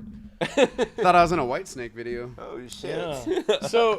Yeah. So I remember this. We Yeah. were going down the strip, Yeah, we're on the Las Vegas Strip. and this drunk idiot decides he's got this awesome idea. I was way drunker than everybody else. Like, I don't know how, but like, I mean, I'm 4 beers in right now, but I mean, Oh, this was way worse. yeah, no. So I get like, I'm feeling good. I'm kind of crazy. I'm at one of those Ric Flair woo type of moments, right? Ooh, So I love those. Those are the best. yeah, Those yeah, are the you know what I'm best. saying? Yeah, and Kind of so- like Leavenworth when you were blacked out and you fucking had fuck. your dick out in the back Oh. of the Acadia, and you said you weren't gonna put it away until somebody touched it. bro. One time I I pulled my never dick laughed out. so hard in my whole fucking You life. loved dude. that. You fucking loved I that so never much. laughed so hard. The shitty part was that Acadia had 8 people in it. Uh-huh. That was the crappy part. I thought I was gonna die laughing. Dude, I'll never forget how hard you were laughing. You're like, this guy's so fucking I funny. Like, love this is the it, funniest dude. shit I've seen in my life. You almost died laughing, dude. Oh my I was God. so drunk, It was so but I'll funny. never forget how hard I you knew were this was laughing. gonna Oh, be it was so derail. funny. I knew it was Oh going my to derail. god. Wait, okay, so So Oh, yeah, anyways, sorry. We're Yeah, on yeah, the strip where in were we? Vegas. we're getting ahead of ourselves. Mitsubishi Galant. Mitsubishi Galant. This yeah. idiot's like, bro, I want a Teen Wolf this time. It wasn't me. It was David Sosa. Shout out Sosa. Like, I don't remember Sosa on the roof of the car. no, it was David Sosa was like, hey, why don't you Teen Wolf the car? And I was like, what do you mean? He's like, get on top of it. So I climb, like, I get out. We're at like a stoplight, and I get out and I climb on top of the car. And like I'm hanging on to like where the sunroof's open. And I'm just like, yeah. And just like people are like, all the cars around us are just completely fucking egging me on. They're like, yeah, dude, awesome. And just like, We drove almost the entire length of the strip. we did. I don't know within- how I on didn't the get roof of arrested. the car. Yeah, I don't know how I didn't get I don't arrested. know how we didn't go to jail that weekend, Yeah. that week either, because I do remember getting busted for jaywalking while we were drunk, and the cops just watched us and said, "Hey, don't do that anymore." Right. And we right. were all hiding our beers like it was illegal, and it's not. So Yeah. we were on, we were like, "Oh God!" And these cops are like, "Come here," and they give us the stern talking to, like, "Hey, we don't want to pick up any tourists off the strip, please. Yeah. So, please don't do that." So they were super cool. Shout out Las Vegas PD. Circus. Oh my God. Wow. Yeah. Cockroach heaven. Yeah. So Shout out to Sapphire. Sapphire, bro. Wait, is Cheetah still around? No, I wish. dude. Oh God. I think it's a spearmint rhino now. Oh. Is it not? All I know is we were there the last week and they were open before they were shut down by the feds. Oh shit. And I can tell you why For they got shut CBJs? down. Dude. Exactly. Yeah, I watched that happen. $400 CBJs. So I will say, if you're wearing a rubber, then nothing ever happened. No, so check it out. Okay, so on top of us trashing this rental car every time we're in it, okay, like the parking garage at Mandalay Bay had these terraces. We're jumping this car, okay. We snapped Yeah. the e-brake. We ended up snapping the e-brake. snapped the before cable. It snapped. You snapped the cable. Yeah, I did. I did it. Sandino snapped the cable I on snapped the the cable. So I do remember, this dude's teen wolfing down the strip, and I'm Fuck like, yeah, dude, I I'm love just it. dumbfounded at how we're not getting pulled over. Dude, I should have went to jail. We finally get him in the car. Okay, then we thought it would be a good idea to mob up the strip and pull the e-brake in front of like crowds. Well, So as the Bellagio water show is going on, I get this piece of shit up to like 45 because it's fucking squatting. 8 dudes deep. Like, Just pull the e-brake. People jumped. One lady jumped over the park bench, thought like she was freaking out. And then, of course, we're laughing hysterically. Everybody's like, fuck you, it was a good time. So, yeah, we trashed the rental car. For some reason, we didn't get arrested. I don't know how. We toured Vegas very heavily. And then this idiot has this grandiose idea to go to Cheetah's. Club Cheetah, the club Amnesia, because of the Jay-Z song. So, everything in our timeline is documented by songs. so it was like the early 2000s Magic City on a Monday. Pretty much. Yeah. Okay. yeah. So we go to this Club Cheetah's. For you youngsters. that's- And if I remember correctly, we got a free limo ride there with We beer. did. Yeah, it was the number one strip club in And Vegas that's at what, the time. Yeah, so we're sitting at the Tropicana, and this limo driver comes up to us and says, hey, because we were talking about where we were going to go. It's a great sales hack, by the way. Oh, yeah. Yeah, This I'll guy, just get 10 guys and bring them to the strip club. The in a magic limo. word was cheap beer, and he's like, guys, get in the car. I'll give you free beer. I'll get you in this club for free. Yeah. And we're like, sold. Say no more. Yeah. We didn't know Say where less. we were going. Yeah. This fool's like, dude, I want to go to Club Cheetah's. And the guy's like, I got you. So we go to Club Cheetah. All right. Actually, until then, I didn't really realize it was a real thing, but it was on the I didn't song. know it was a strip This club. fool, no, I knew it was a strip club. This fool kept singing the song. That's all he kept saying. I didn't know she was going to give me a CBJ. Yeah, didn't know that at all. So, anyways, we go to this club. Yeah, we go to this We all on club, CBJs now. Sold. and I remember Sosa was Such a salesman. like Go. all excited because he's wearing like sweatpants, so he's like, hell yeah, Dude, he put me onto the sweatpants in the strip club. Yeah, you guys were all. I didn't you know guys were about on another that. level. You Gray guys were on another sweatpants? level. Gray. They have to be Yeah. gray. For some reason, he's like, bro, you wear these sweatpants. Oh my God. Always wear gray sweatpants to the strip club. And I was like, at first I was confused. I didn't And get then- it all, but anyway, so Again, we go, I got a good personality, so I don't know how far those gray sweatpants would have gotten. we go to you're 3-inch uncircumcised, so it's probably not going to do you any good. Hey, I'm circumcised. Ask my mom. She fought I on said- my behalf. Oh yeah, that's God right. damn You it. are circumcised. Okay, yeah. Shout out So- Lopez's mom. So we're at Club Cheetah. Okay, we're in the club, and they're bringing us beers, buckets of beers, and everything is great. Everything's fine. We're partying. Yeah. All the shit. I'm sitting there, and Club Cheetah, for those of you who haven't been there, is literally disgusting. But they had these really deep. It's like the lusty lady. Of The Glitter Gulch, bro. Glitter Gulch. Glitter Old Vegas. Gulch. So you're sitting in these comfortable. They're really comfortable leather kind of lazy boys, but they don't recline. Right. And we had this little area, this little round table with all the buckets of beers, and we're just sitting there drinking beers, listening to music, whatever. As the night progresses, there's this nasty ass truck driver dude sitting in this chair about 20 feet in front of me, but kind of off to the left. And I'm just sitting there, because you people watching a club and shit. And then I'm noticing this stripper she's talking to him, she's sitting on his lap, she's doing the typical thing, blah blah blah blah blah, but she's wearing this long shawl, trench coat thing, which I thought was kind of odd. And then her friend was with her, and her friend was kind of dancing around this guy, but he was talking to this girl or whatever. And I just kind of kept looking over, whatever. And before I knew it, I'm looking over, and this gal is with her coat doing this, while the other girl is in front of her doing her thing to this dude in the club. And she's blocking, because security's in there and stuff. And so they had this little, dude, they had this little scam going. Ahead So of their here was the time. funny part, bro. Yeah. I'm watching this, and I think I told Sosa or somebody, and I'm like, dude, check this out. Anyways, this is going down. That dude leaves. like an hour later. And all I hear Of course this. he did. He just fucking dude, shot the back of her skull. Yeah, you got a CBJ. Dude, but anyways, this fight breaks out in the fucking parking lot. And this guy basically scammed him and didn't pay him. So this bitch was trying to punch this dude, and he ended up like fucking beating her up. He takes off. This girl comes running back in the club. She's all fucked up and stuff like this. And I'm just sitting there in this club like, this place is going to get shut down. Like, there's no way. Anyways, we leave the club, and have you guys seen Varsity Blues? Miss Davis. Yeah. Yeah. We come out the club, and it's fucking daylight, bro. And that's exactly how we felt, bro. And I never forget taking the cab So bad. back to the Tropicana. Hold on, real quick. If you've never left a strip club so late that when you go to open, like, there's no windows. Strip clubs don't have windows, right? So when you go For that to reason. leave, for that exact reason, right? When you go to leave and you go to push the door open and the daylight hits you, you're like a fucking vampire, right? Like, it is the worst, absolute worst We feeling. smelled like beer. And Oh my God. And when the daylight stripper. hits you, you just start melting. You're like, oh, fuck, it's 10 in the morning. I just remember the cab ride back to the Tropicana, and when we got out of the car, we're like fucking zombies, and this family comes walking out of the Tropicana all just chipper, like, all right, man, what are we going to do first? And the dad just looks over at us. He looks at us and gives us like the thumbs up, and he's like, Vegas. And I'm just like, bro.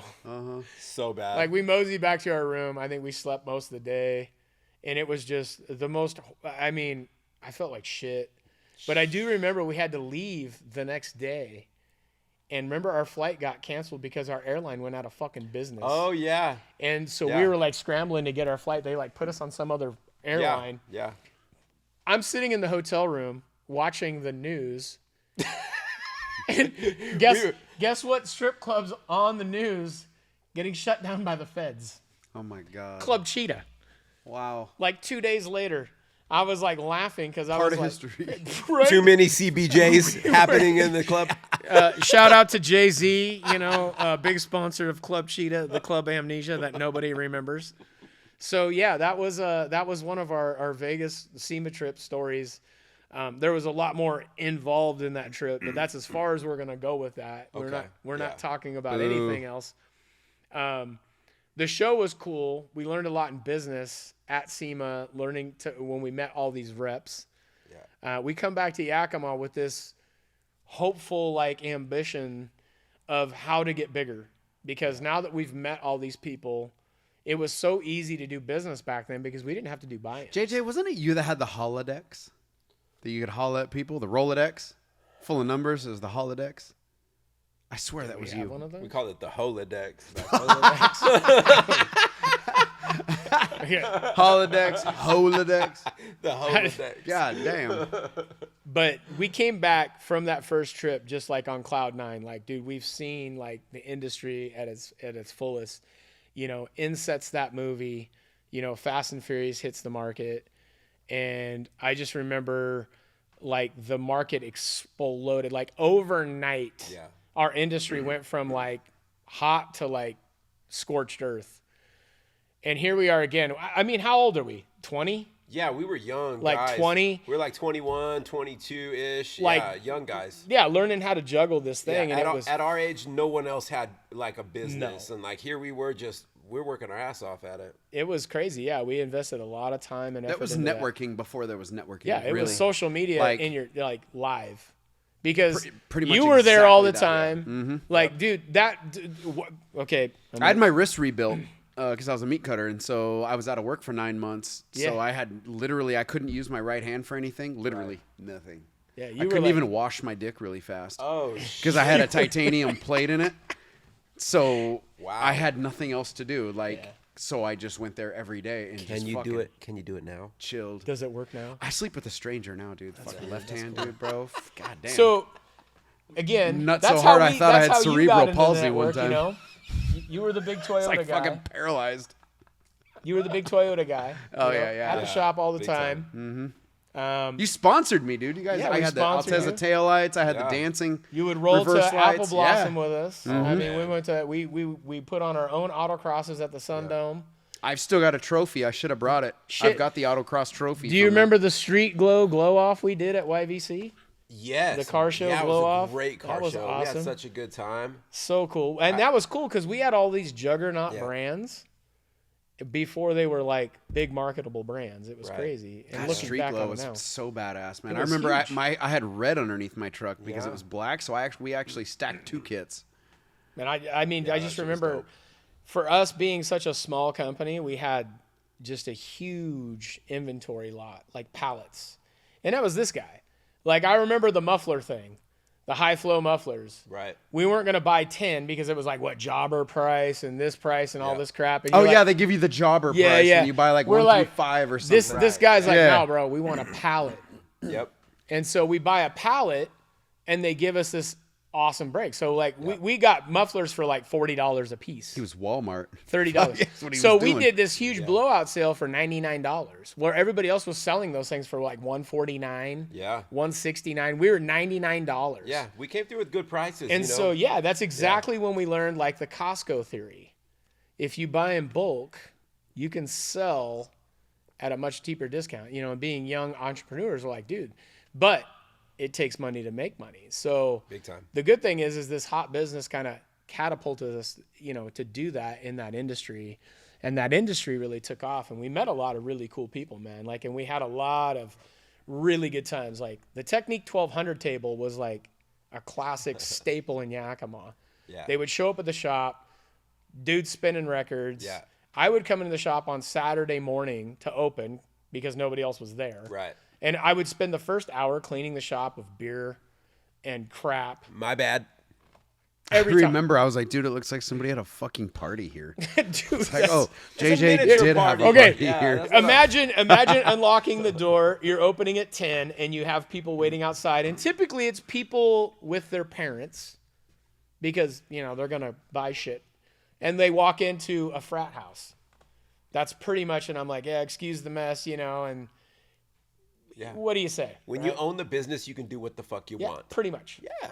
And it was funny because, you know, for the most part, everybody was cool with it, and they still shopped and bought hundreds of dollars worth of stuff, and it was great. But it was funny because him and I would go rounds on this shit because Yeah. I'm like, can you guys at least clean up, you know, yada, yada, yada. To be a fly on the wall. I yeah. could see And you you know- fucking losing your goddamn mind, dude. Dude. I can see JJ. No, dude, everything's cool. I got it. that was Everything's- it. No, we're It's cool. typical- Got it.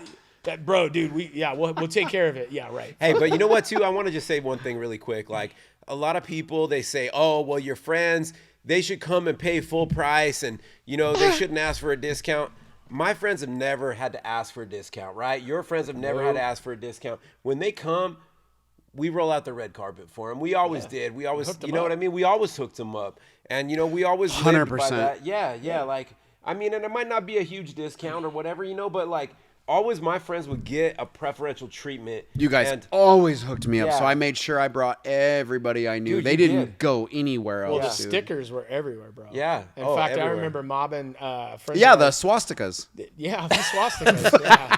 They weren't swastikas, by the way. it was a swastikish. It was like yin and yang reverse, thing. But yeah. Yeah, it's like a triple yin. like a yang blade. I'll never kinda- forget. blade. One of our customers came through California and took a picture of one of our stickers on Yeah. a car in a gas station down in Cali. Yeah. It was pretty dope, you know, and that was some notoriety for us, you know, because here we are, just local boys out of Yakima. Orange is the new black. Orange is the new black. Okay, had There was Yeah. a speed on it. 6-speed sticker on Yeah. the back Yeah.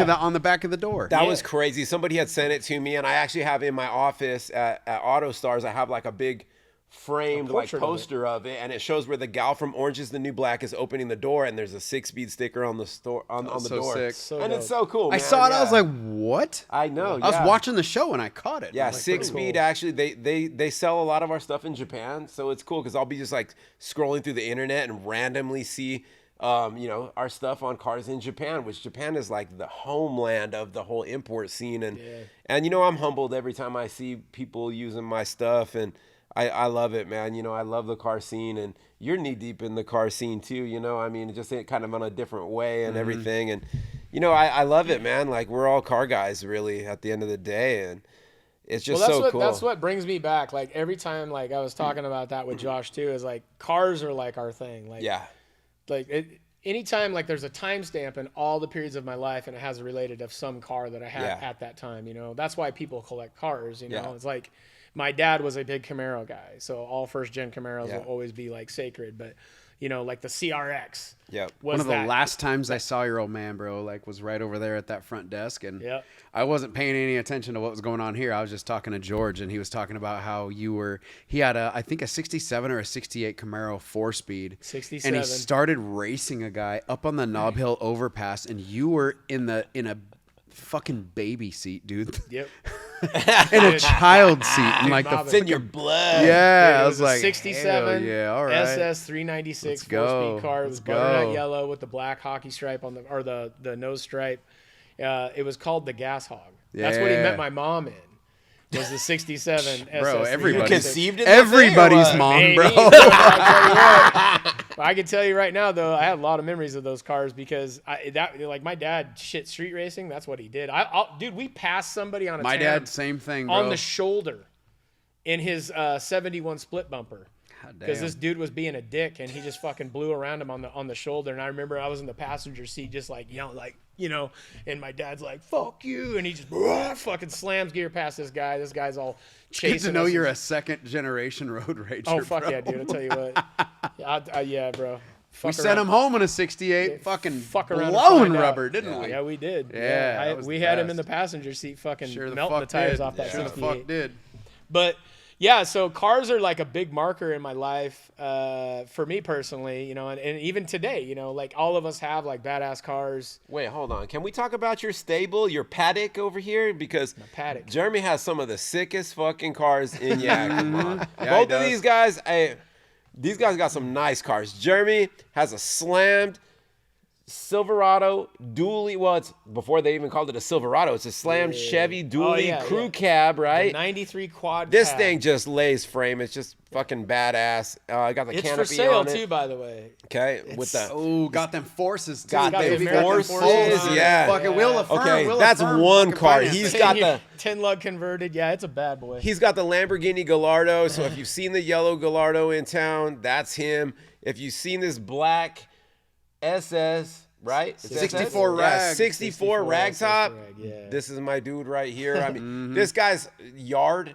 It's crazy. It's like the white trash fucking yard, but all of his shit runs. It's weird. Yeah. I don't know, but It does. yeah, all your Well, shit almost runs. all of it. Yeah, Almost all of it. everything except for that. You still got the I Camaro? still have the 69 Camaro. God, you I got got some the sick 71 cars. K5 Blazer. I got- And Lopez, like, so Yeah. I don't think you guys have touched on this yet on the podcast, but you No, you we have haven't. been No, and none of it. so we Lopez have not is got into the car collection at all. big time rock crawler guy, the Toyota King right here. You just sold my Toyota, one of my Yeah. rigs for me, dude. Absolutely. You sold 2 of my rigs, got me 30 Yeah. racks, dude, in a Yeah, fucking like bro. a week. I did get you top dollar for those rigs, Fucking man. A, and you did. Yeah, absolutely. Yeah. We Didn't do somebody drive from like Ohio to pick up Yes. Nebraska. The guy Nebraska. flew in Yeah. from Nebraska. And what was it? A 90 92 Toyota 4x4, Yeah. 4-cylinder standard cab RE short 5-speed. box? Yep. Yeah, Yep. all original. Yeah, and that way we took your cars on consignment. We do consignments all the time. Yeah, so if you got a car that you want to get rid of, if it's something nice, I only sell the nice stuff. I If got to you're- put the dually out there, man. I got to get rid of that. If your shit's broke down, I can't deal with it. But if you got a car that's nice, you know, it's functioning,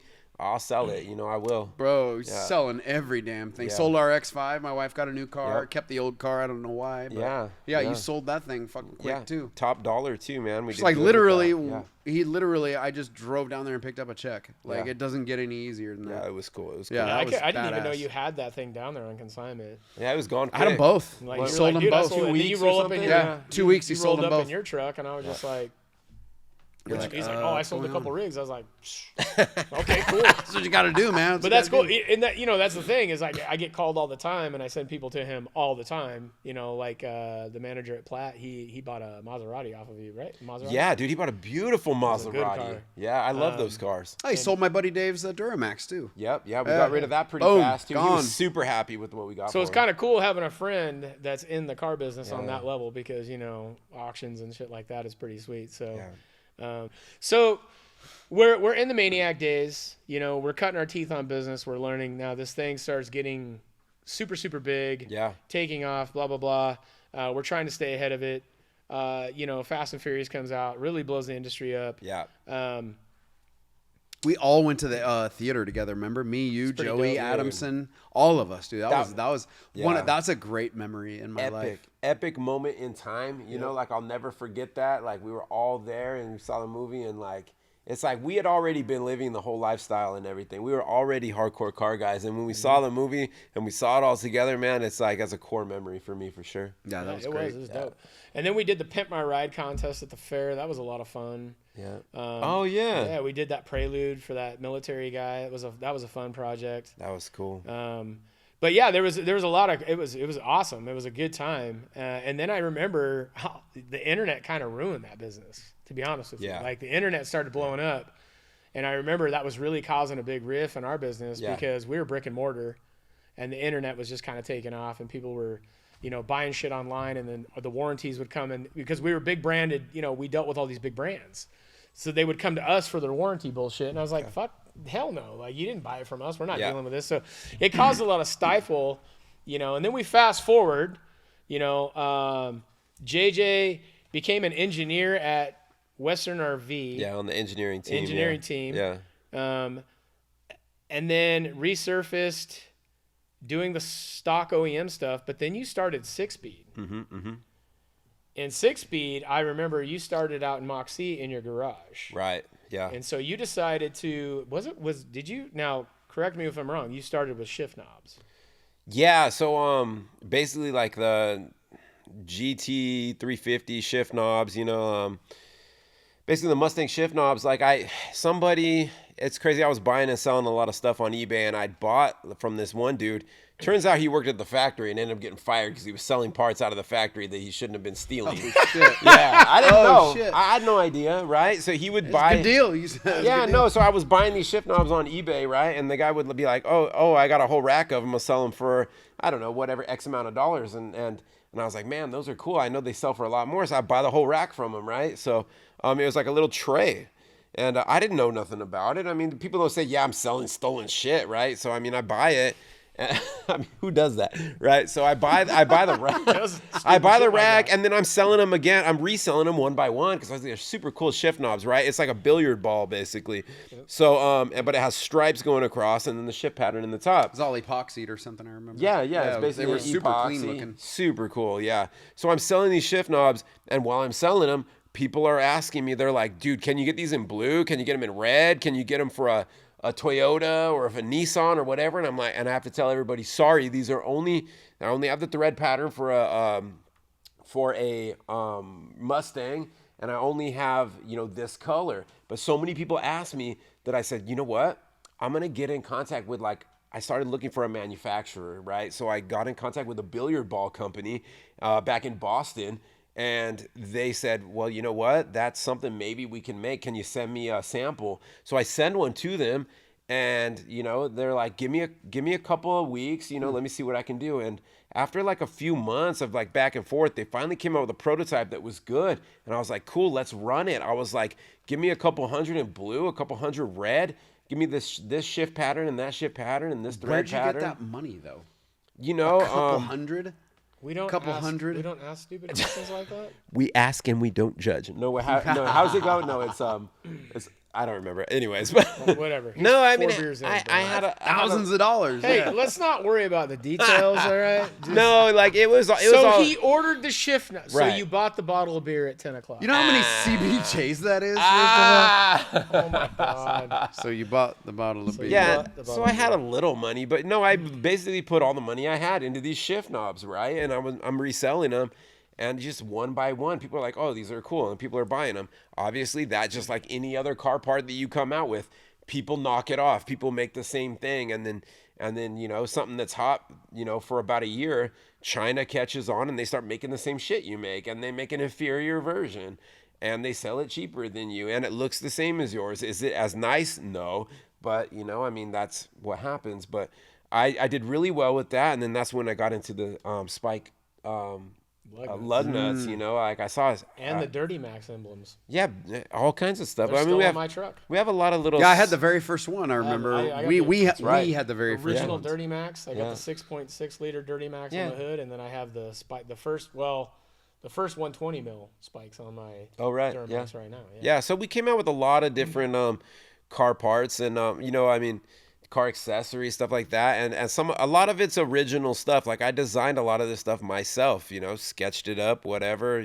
But some of it also too is just it's kind of off the shelf stuff that we added to the brand. But no, I mean, I always took pride in offering a good product for people, and giving people their money's worth. And I apply the same thing for my car dealerships. I want to make sure, if Mrs. Jones drives a car home and she has a motor blows up after 30 days. Could I have foreseen that? No. I mean, at 30 days and it blows up. But you know what? When that happens, I bring the car back in. I'm putting another motor in it. I take care of my customers, and I take pride in that. So. Yeah, I can honestly say that. I mean, I know selling cars is hard because you can't make everybody happy. Everybody's going to have some sob story and, this, that, or the other thing. And, used cars are used cars. Yeah. But I can honestly say, and the people that I have sent your way, they've had really good experiences, In fact, my neighbor just bought a WRX off of you. The AC quit working. You guys brought it back in. Bring it back in, and buddy. You're like, hey, by the way, we're going to replace the turbo. So that's pretty cool, man. I appreciate that because I'm really hesitant on recommending anybody to do shit anymore because you've been burned so many times. It's always, oh, fuck, man. Hey, your fucking buddy, your buddy. And it's like, oh, my God. So I just kind of said, you know what? Do you know anybody that could fix it? No, I don't. I don't know anybody. My buddy Dave of the Duramax, he was the East Valley Fire Commissioner. So, pretty big dude. And that guy, he's like, oh, man, JJ, no, that guy's awesome. And, you rocked it. I know a lot of people that think this guy's an asshole. They're like, oh, that fucking JJ guy. Who? Fuck that Who? guy. Name him right now. We can't name him. Hey, if you don't like JJ, post up in the comments. Yeah, post it in the comments, please. Yeah, just let me know. Tell me to go fuck myself, please. Fuck him. We'll be sure to not read it. Yeah. We'll be sure to probably erase it.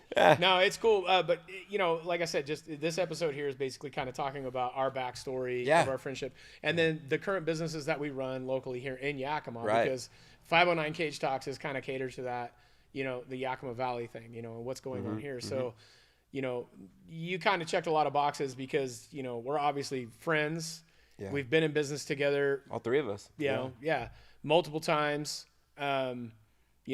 I wanted to chit chat with you because, like I said, there's a lot of people that know about Maniac Motorsports, and they know kind of a lot of the stories behind it, but they wanted to talk about it. Yeah. And it's like I told everybody, there's so many stories to talk about that it's just this isn't going to happen in one episode.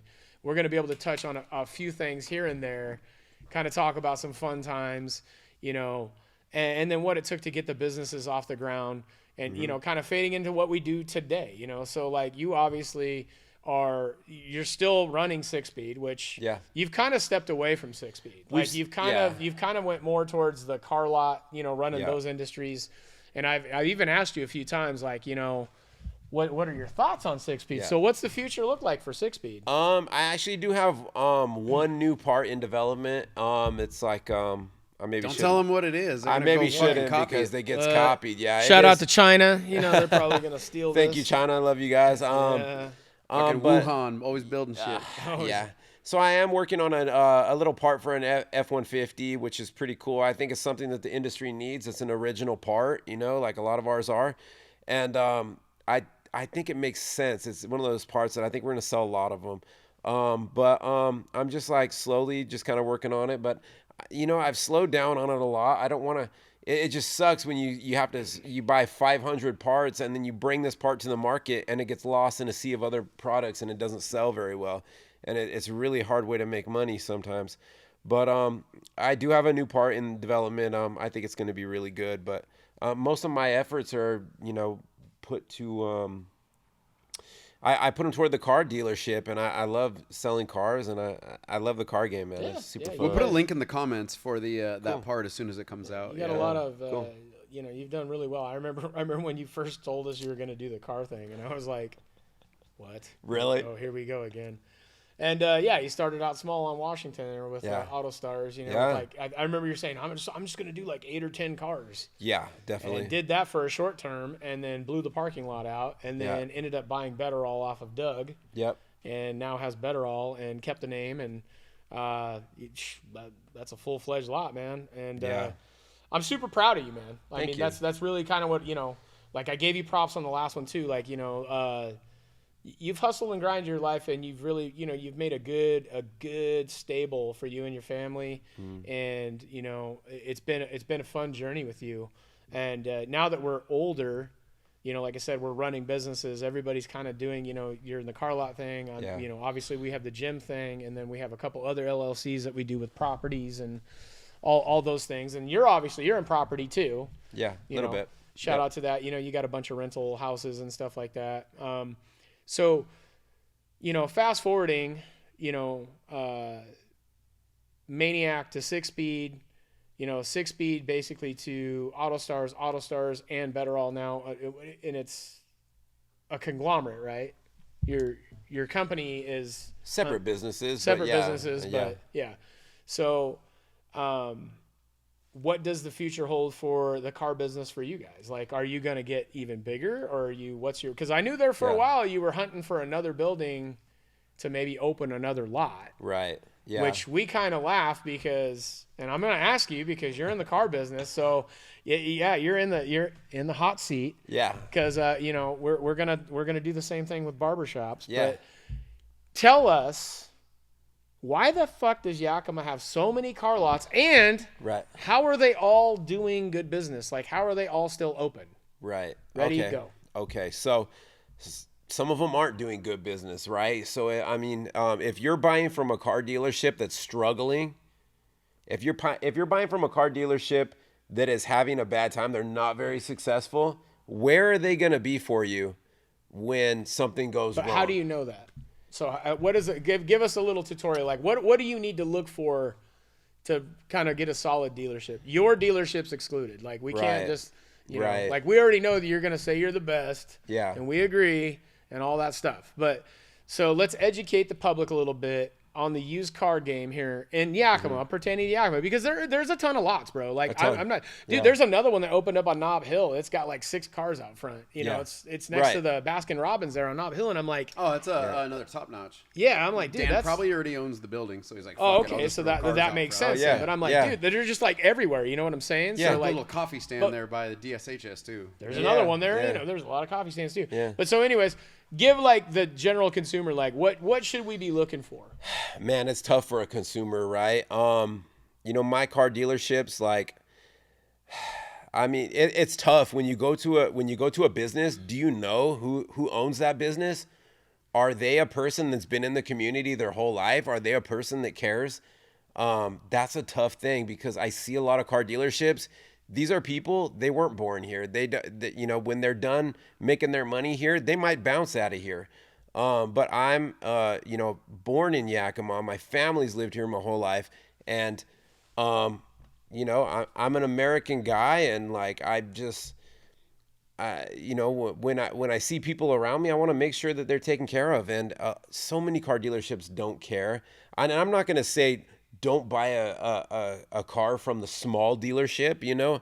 There's small dealerships, you'll get good deals, but you do have to be a little careful, because a successful car dealership, if you have a problem and you buy from a successful car dealership, that car dealership can write a check for a $4,000 engine because you took it and you drove it, and then 2 weeks later, you can absorb it in the budget. You can absorb it in the budget. Yeah, and it's hard. If you're a struggling dealership, what are you going to do for somebody? Yeah, sorry. Yeah, they're going to fight. They're going to fight to not replace that. Right, they will. I've heard a lot of horror stories. In fact, I sent one to you last week. You know, she's dealing with that with another local dealer, that's really kind of running her through the ringer. But, and I like that. So let's talk about that. So Doug Betterall, was a staple in the industry. Absolutely. Community icon. Very, very, very, very into the community and the veterans. Yep. And you keep that going. I really like that. So you do a veterans barbecue every year. Every year. You guys are steadfast. You keep that American, that vibe, and you really support the veterans, which I think is huge. Yeah. Because honestly, and the first responders, we always invite them down too. Yeah, it's always a cool thing. So I'm glad that you didn't just buy the dealership, change the name, and we're done with that, because that is kind of a big deal. I think that's super.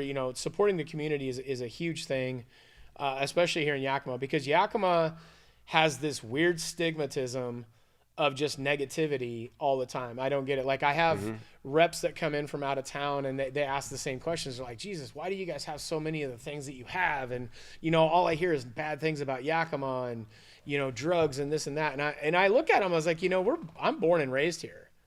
And it's not like I drive down the street and I see crime. Like, they make it sound like it's this cesspool when it's not.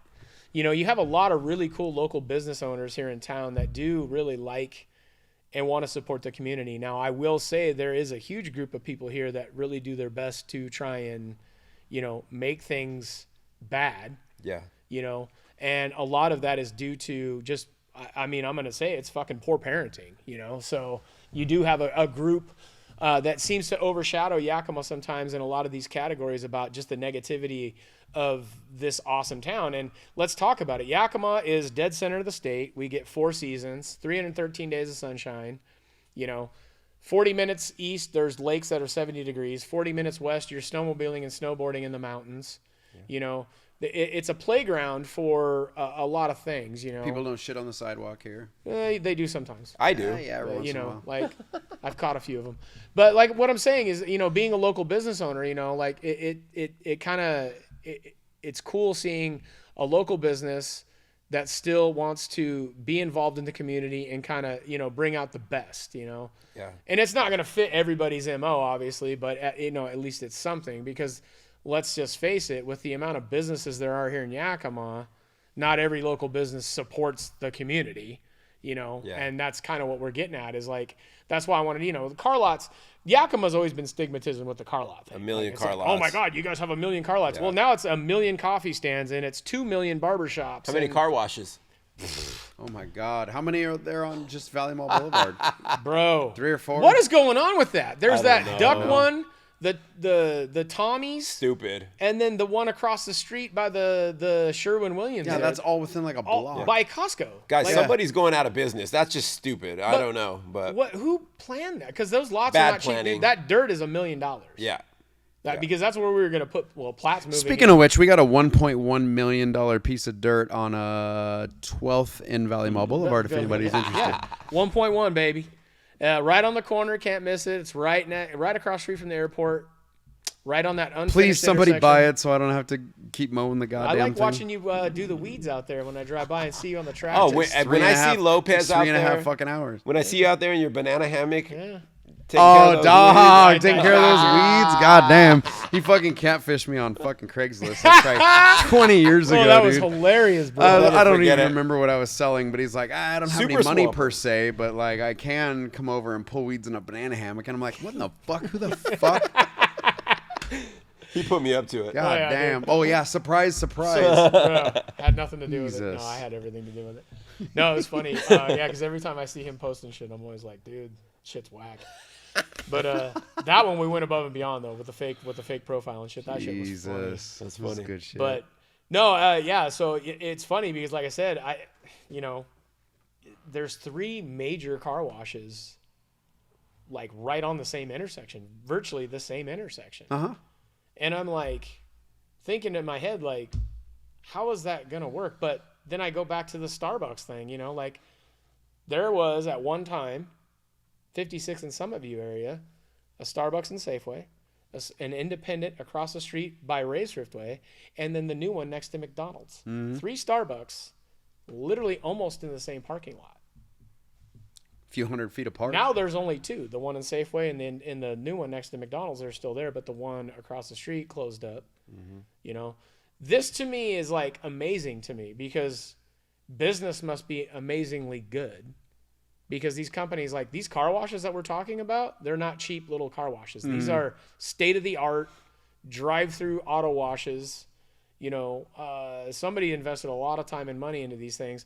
And like I said, the lots there, because we were shopping for real estate, obviously, there's a lot for sale that we know, but those lots that just got built by like Cashmere Bank and all those were $1 million pieces of dirt. Oh, yeah. So these car washes are sitting on prime real estate. So going out of business, I hope is not an option for them, but it's fucking crazy because Yakima is a vortex for business like that. It's, if you start looking at the dynamics of everything we have, it's crazy because you have a ton of, and they're all doing business, which is the other amazing part.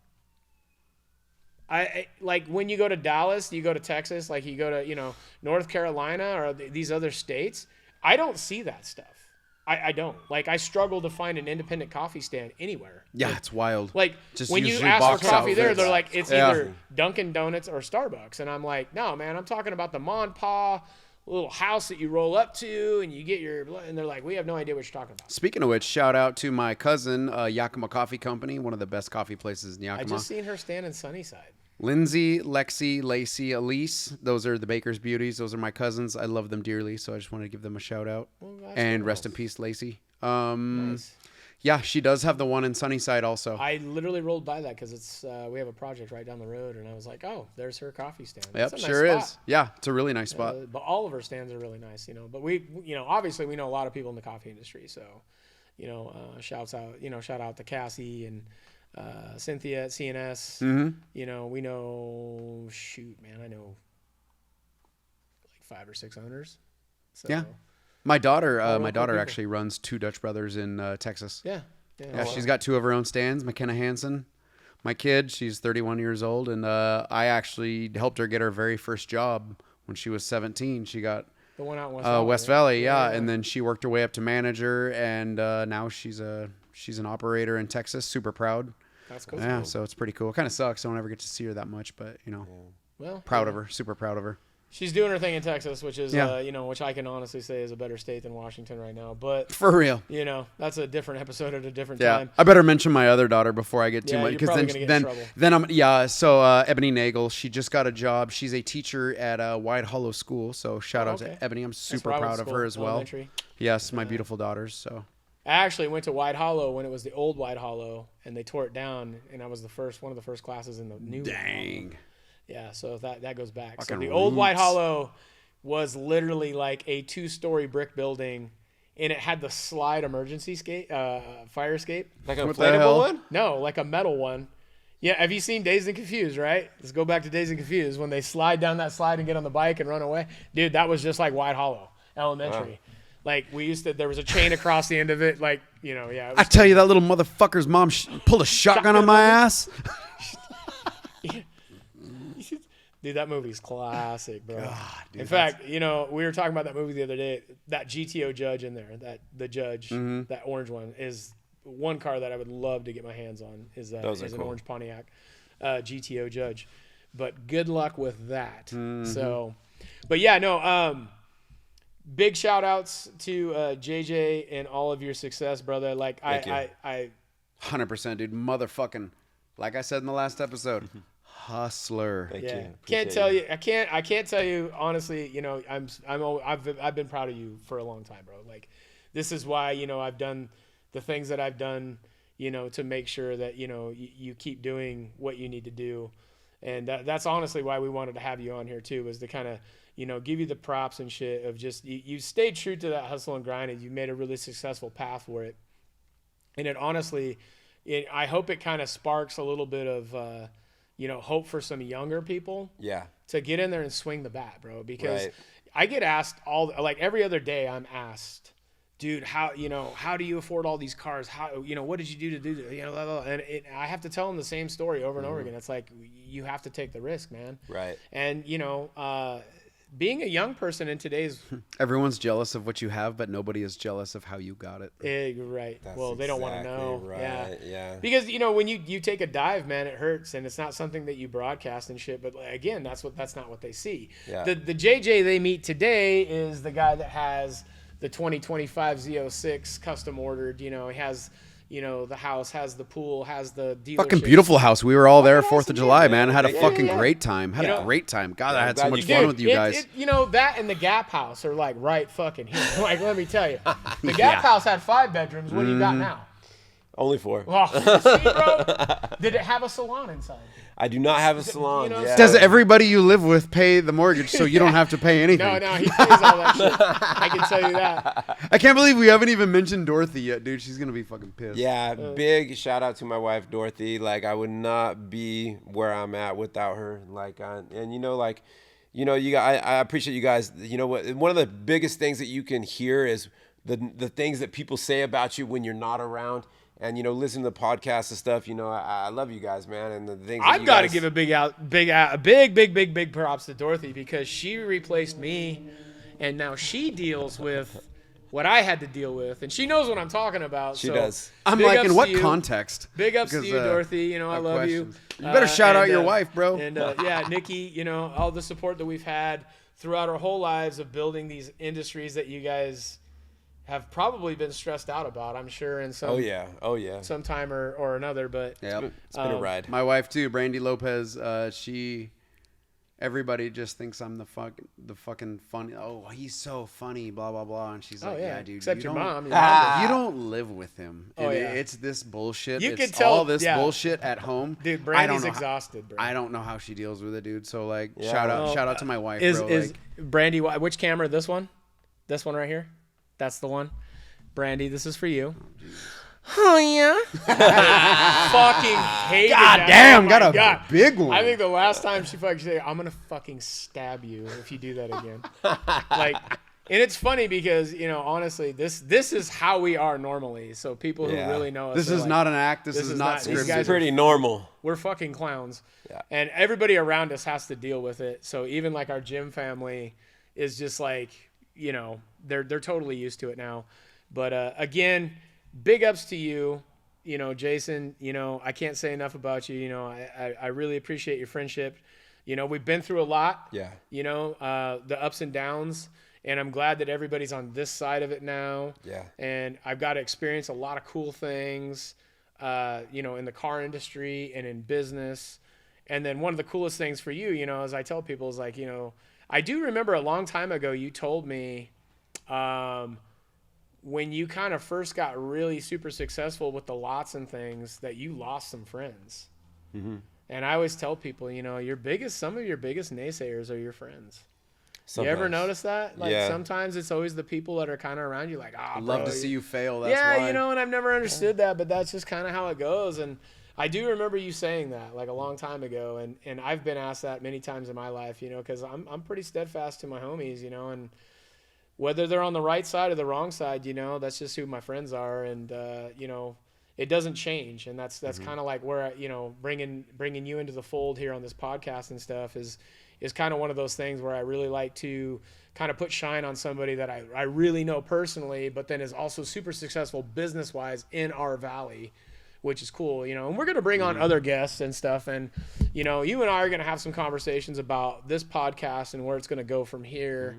I know you got a lot of good ideas and stuff because as you ran 6-Speed, one of the things that you really kind of developed was the social media skill aspect, because I remember you used to have like these crazy videos. And what was his name? He used to come in and do like videos. He would come in from the west side. Zayden Brash. Yeah. Yeah, at that Miata on TikTok. Yeah. You would bring That's him my in. boy. Yeah, you guys would roll up and you guys would do stupid car Yeah. stuff, just like what we did for the 4th Yeah. of July thing in the vet, man. Yeah, I helped blow him up. He's got like 1.4, I don't know, something million followers. And is he still doing his thing? He's still doing his thing, and he's bigger than ever. And like, really, he's kind of reinvented himself. If you get to see that Miata on 6-Speed, Zayden Brash, 2 A's. Dude, that's my boy, man. A young kid. People are like, "Is that your son?" I'm like, "No, it's not my son." But that's my boy, man. A young kid. He started out, he said, "Hey, is it cool if I can review 6-Speed parts?" And Yeah. I would send him parts for free. I'm like, "Yeah, just do me a review and stuff." And he actually really blew up with that, and it was really cool. And yeah, man, he comes over and visits me sometime and stuff, man. I love him. And yeah, he is like a son to me a little bit, man. Super cool. Yeah. Super cool kid. Yeah, I met him. Well, the video, you would call me like, dude, we got to go to Yeah. the store and buy like 50 things of cup of noodles and a blow up lobster and shit. And I'm like, what the fuck is going on right Coming now? from Yeah. a guy who bought enough fucking pork rinds from me when I had the distribution business Yeah. to fill a fucking bathtub. Oh, Yeah. so hey, he could real do quick. his pork rind pimp Dude, fucking hey. video. Here's one thing. I forgot about this. Tell them about the Burger King Nugget Challenge. Burger King Nugget Challenge. So they had like a good deal kind of on the Fucking guy. chicken nuggets at Burger King, right? So I did this thing, and I made all my employees from Wasn't it like Six Speed. $1 for like 5 or something? It was like that? $1 for like 10. So I bring all my employees. I'm like, hey, we're gonna take a long lunch this day, right? And I said, and I get them all down there. I got like 10, 12 employees at the time, and I'm like, and I go to the counter, and I never forget. I go to the counter, and I'm like, can I get 1,000? Was that 500 or I think 1,000? I'm like, can I get 1,000 chicken nuggets? And they're like, oh man, we don't know if we have that many. And I was like, well, it's like 50 orders, right? And they're like, well, let's see what we got. If we have them, we'll do it. And they do it, and they bring them out, and it's like we're all these trays and trays and trays of chicken nuggets. And so we imagine being the guy working that. Yeah. Jesus. Oh my god. So they're just bringing them out the whole time, and we have a little chicken nugget eating contest in the winter. Like it was like $50 I put up. It wasn't a whole lot, but I mean, it's just one of those team building kind of things, It's right? just silly shit, bro. Yeah, it was that's just super exactly fun. what I'm talking about. Yeah, I like to have fun. You've kind of developed, but you were posting everything. Yeah, we would. So you post kind it. of developed that social media skill set through the 6-speed realm. Yeah. You know, which is cool because, you know, in today's world, you don't really do so much of it now. Not as much. Because now you're kind of this Wizard of Oz guy behind the scenes and shit. But we need to bring that back out. So, you know, All right. like I said, you and I have had conversations about this podcast and other things. So I'm hoping that we can kind of put some brainstorming together and kind of bring it. Because I was very apprehensive about doing a podcast. Yeah. This guy. I think it was a joke, and then I It went was a behind the joke. scenes and basically like set it all up, and it was like, dude, like we're recording in like 2 weeks. But what made was it happen. funny is What? you weren't the only one that's come up to me and asked that. Like I've had multiple people like, you guys need to do a podcast. I'm Well, I didn't like- want to do it because everybody had one, so I'm And I'm like, like, fucking, yeah. that's I've dumb. never even watched one. I've been invited on other podcasts too, and I'm always like, I don't know, you know. But I'm super glad I came on this one, and like when Well, I yeah, saw dude. this one, I'm so stoked about it. Let's like, get fucking tropical. You Let's know what I mean? go. Fuck, yeah, you man. called me on a Sunday and you were so excited. I'm dude. like, Yeah, I called you. Yeah, the fucking CEO of 6 Speed on the other goddamn line What on a was funny Sunday. On a is Sunday, we're calling at me the on a Sunday. barbecue, and I had to make him watch. Yeah. And he's sitting there with his arms crossed like this, not even sitting down, and he watches like 2 minutes of it. And I was like, okay, well that was fun, whatever.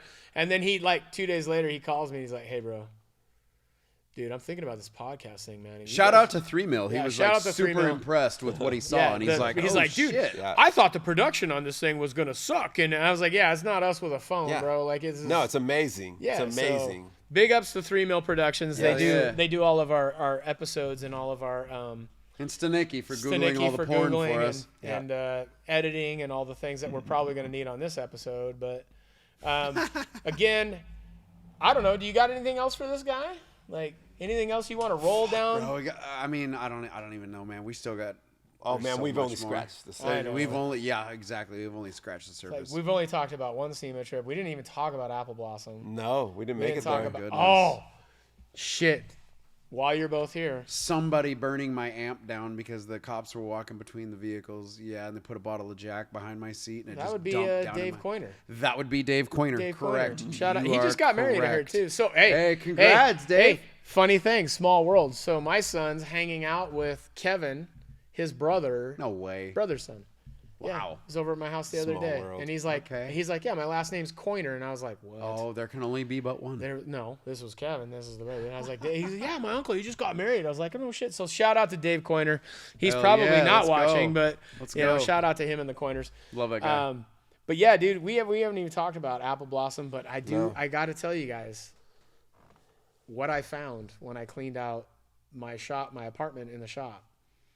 I was going through, and Dominic and I were, because I was hanging up all of my signed motocross jerseys and all the memorabilia I've had. I finally made the man cave, and I got it up on. I think I sent you a picture of it. Yeah, you did. It looked pimp. Yeah, I got everything on the wall. And I'm pulling these boxes out, and I got this big fucking box, and it's got a photo album on the top, and I kind of open it, and I flip it open, and it's Maniac. It's the shop Wow, with like Joey and like Chris. yeah, everybody. And then it's Wow. got Apple Blossom, and it's got him wearing a white visor upside down Oh, backwards. dude, I remember that. Bro, vividly. the visors. We all had visors, bro. Oh, It was like the yeah. thing. But dude, under that was a box full, and I'm talking stacks of Polaroids, dude, of fucking Maniac, SEMA, all that stuff. Wow. And Bunch I of ha- bacon strips in there, Blondie, and fucking all I kinds of haven't crazy even shit. gone through it, man. So I think it's something that we have to. It's like I'm afraid. We should go through it live. Is it like the Hangover The where he's like, Hangover. okay, we're Okay. all gonna look at these once, and It's then we're once, gonna and then we're gonna destroy 'em. burn this shit Yeah, because right. I don't know what's in there.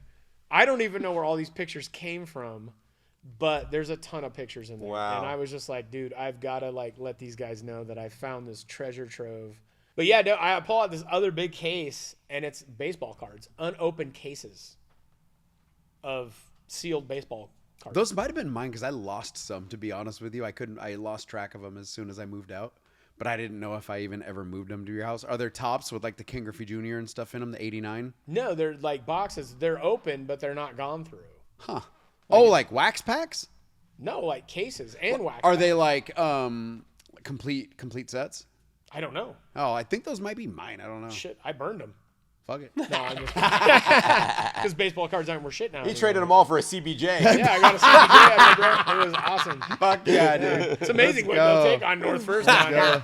You just find one lady with a cup in her hand. It's like, hey, I got a Ken Griffey Jr. rookie card. Fucking Boom. A, And dude. she's I like, actually oh feel my better God. about that knowing that Yeah. you got rid of all that No, shit for a yeah, fucking bro. jizz trap, dude. Like, Totally. that actually makes me feel good. Yeah, that's what I'd be about. Makes me feel trading funny. baseball cards Yeah. for sexual Makes me favors. feel funny in my pants. Fantastic. Anyways, man. All right, I think we're gonna wrap this up, man. JJ, again, thanks for coming on. Thank you, guys. Thank you, Sucks. JJ. Yeah. Yeah, it was awesome. It was a good Yeah. time. Obviously, we'll probably have you on again because we've got a lot more shit to talk about. But, I would love that. For right now, we're trying to keep it somewhat professional, and we're gonna dig into. I think that went out the fucking window, dude, a long time Fucking ago. sucks, bro. Jesus Christ. But anyways, thank you all for supporting us. This is episode 3 coming to a close, and do drop us some comments on backdrop, like decoration. Backshots. Send us some backshots. Send us some backshots. Big shout outs to everybody supporting. This is episode 3 of the 509 Cage Talks. And again, please drop us some comments of like what you would like to see for like set designs. Again, every episode we want to do something different. Obviously, we're 80s babies, so we really like 80s stuff. But, we do want to break into other things. So I think the next one is going to be toys, like Ninja Turtles and Transformers and stuff like that. Dildos and He-Mans? Yeah, we might do blow-up dolls for Lopez on his side over there in that corner. Might like be sheep. like the peep show area. And then what we'll probably have to do is a cardboard thing with a glory hole, and you can talk through the glory hole. Fucking let's go. I think we love should it. do that. I like love that. it. It's dude. just a pair of lips moving in a duct-taped hole. A box on your head. Anyways. Yeah. Good Let's night, go. guys. We'll see you on the next episode. Thanks for watching. Shout out to CBJs. CBJs.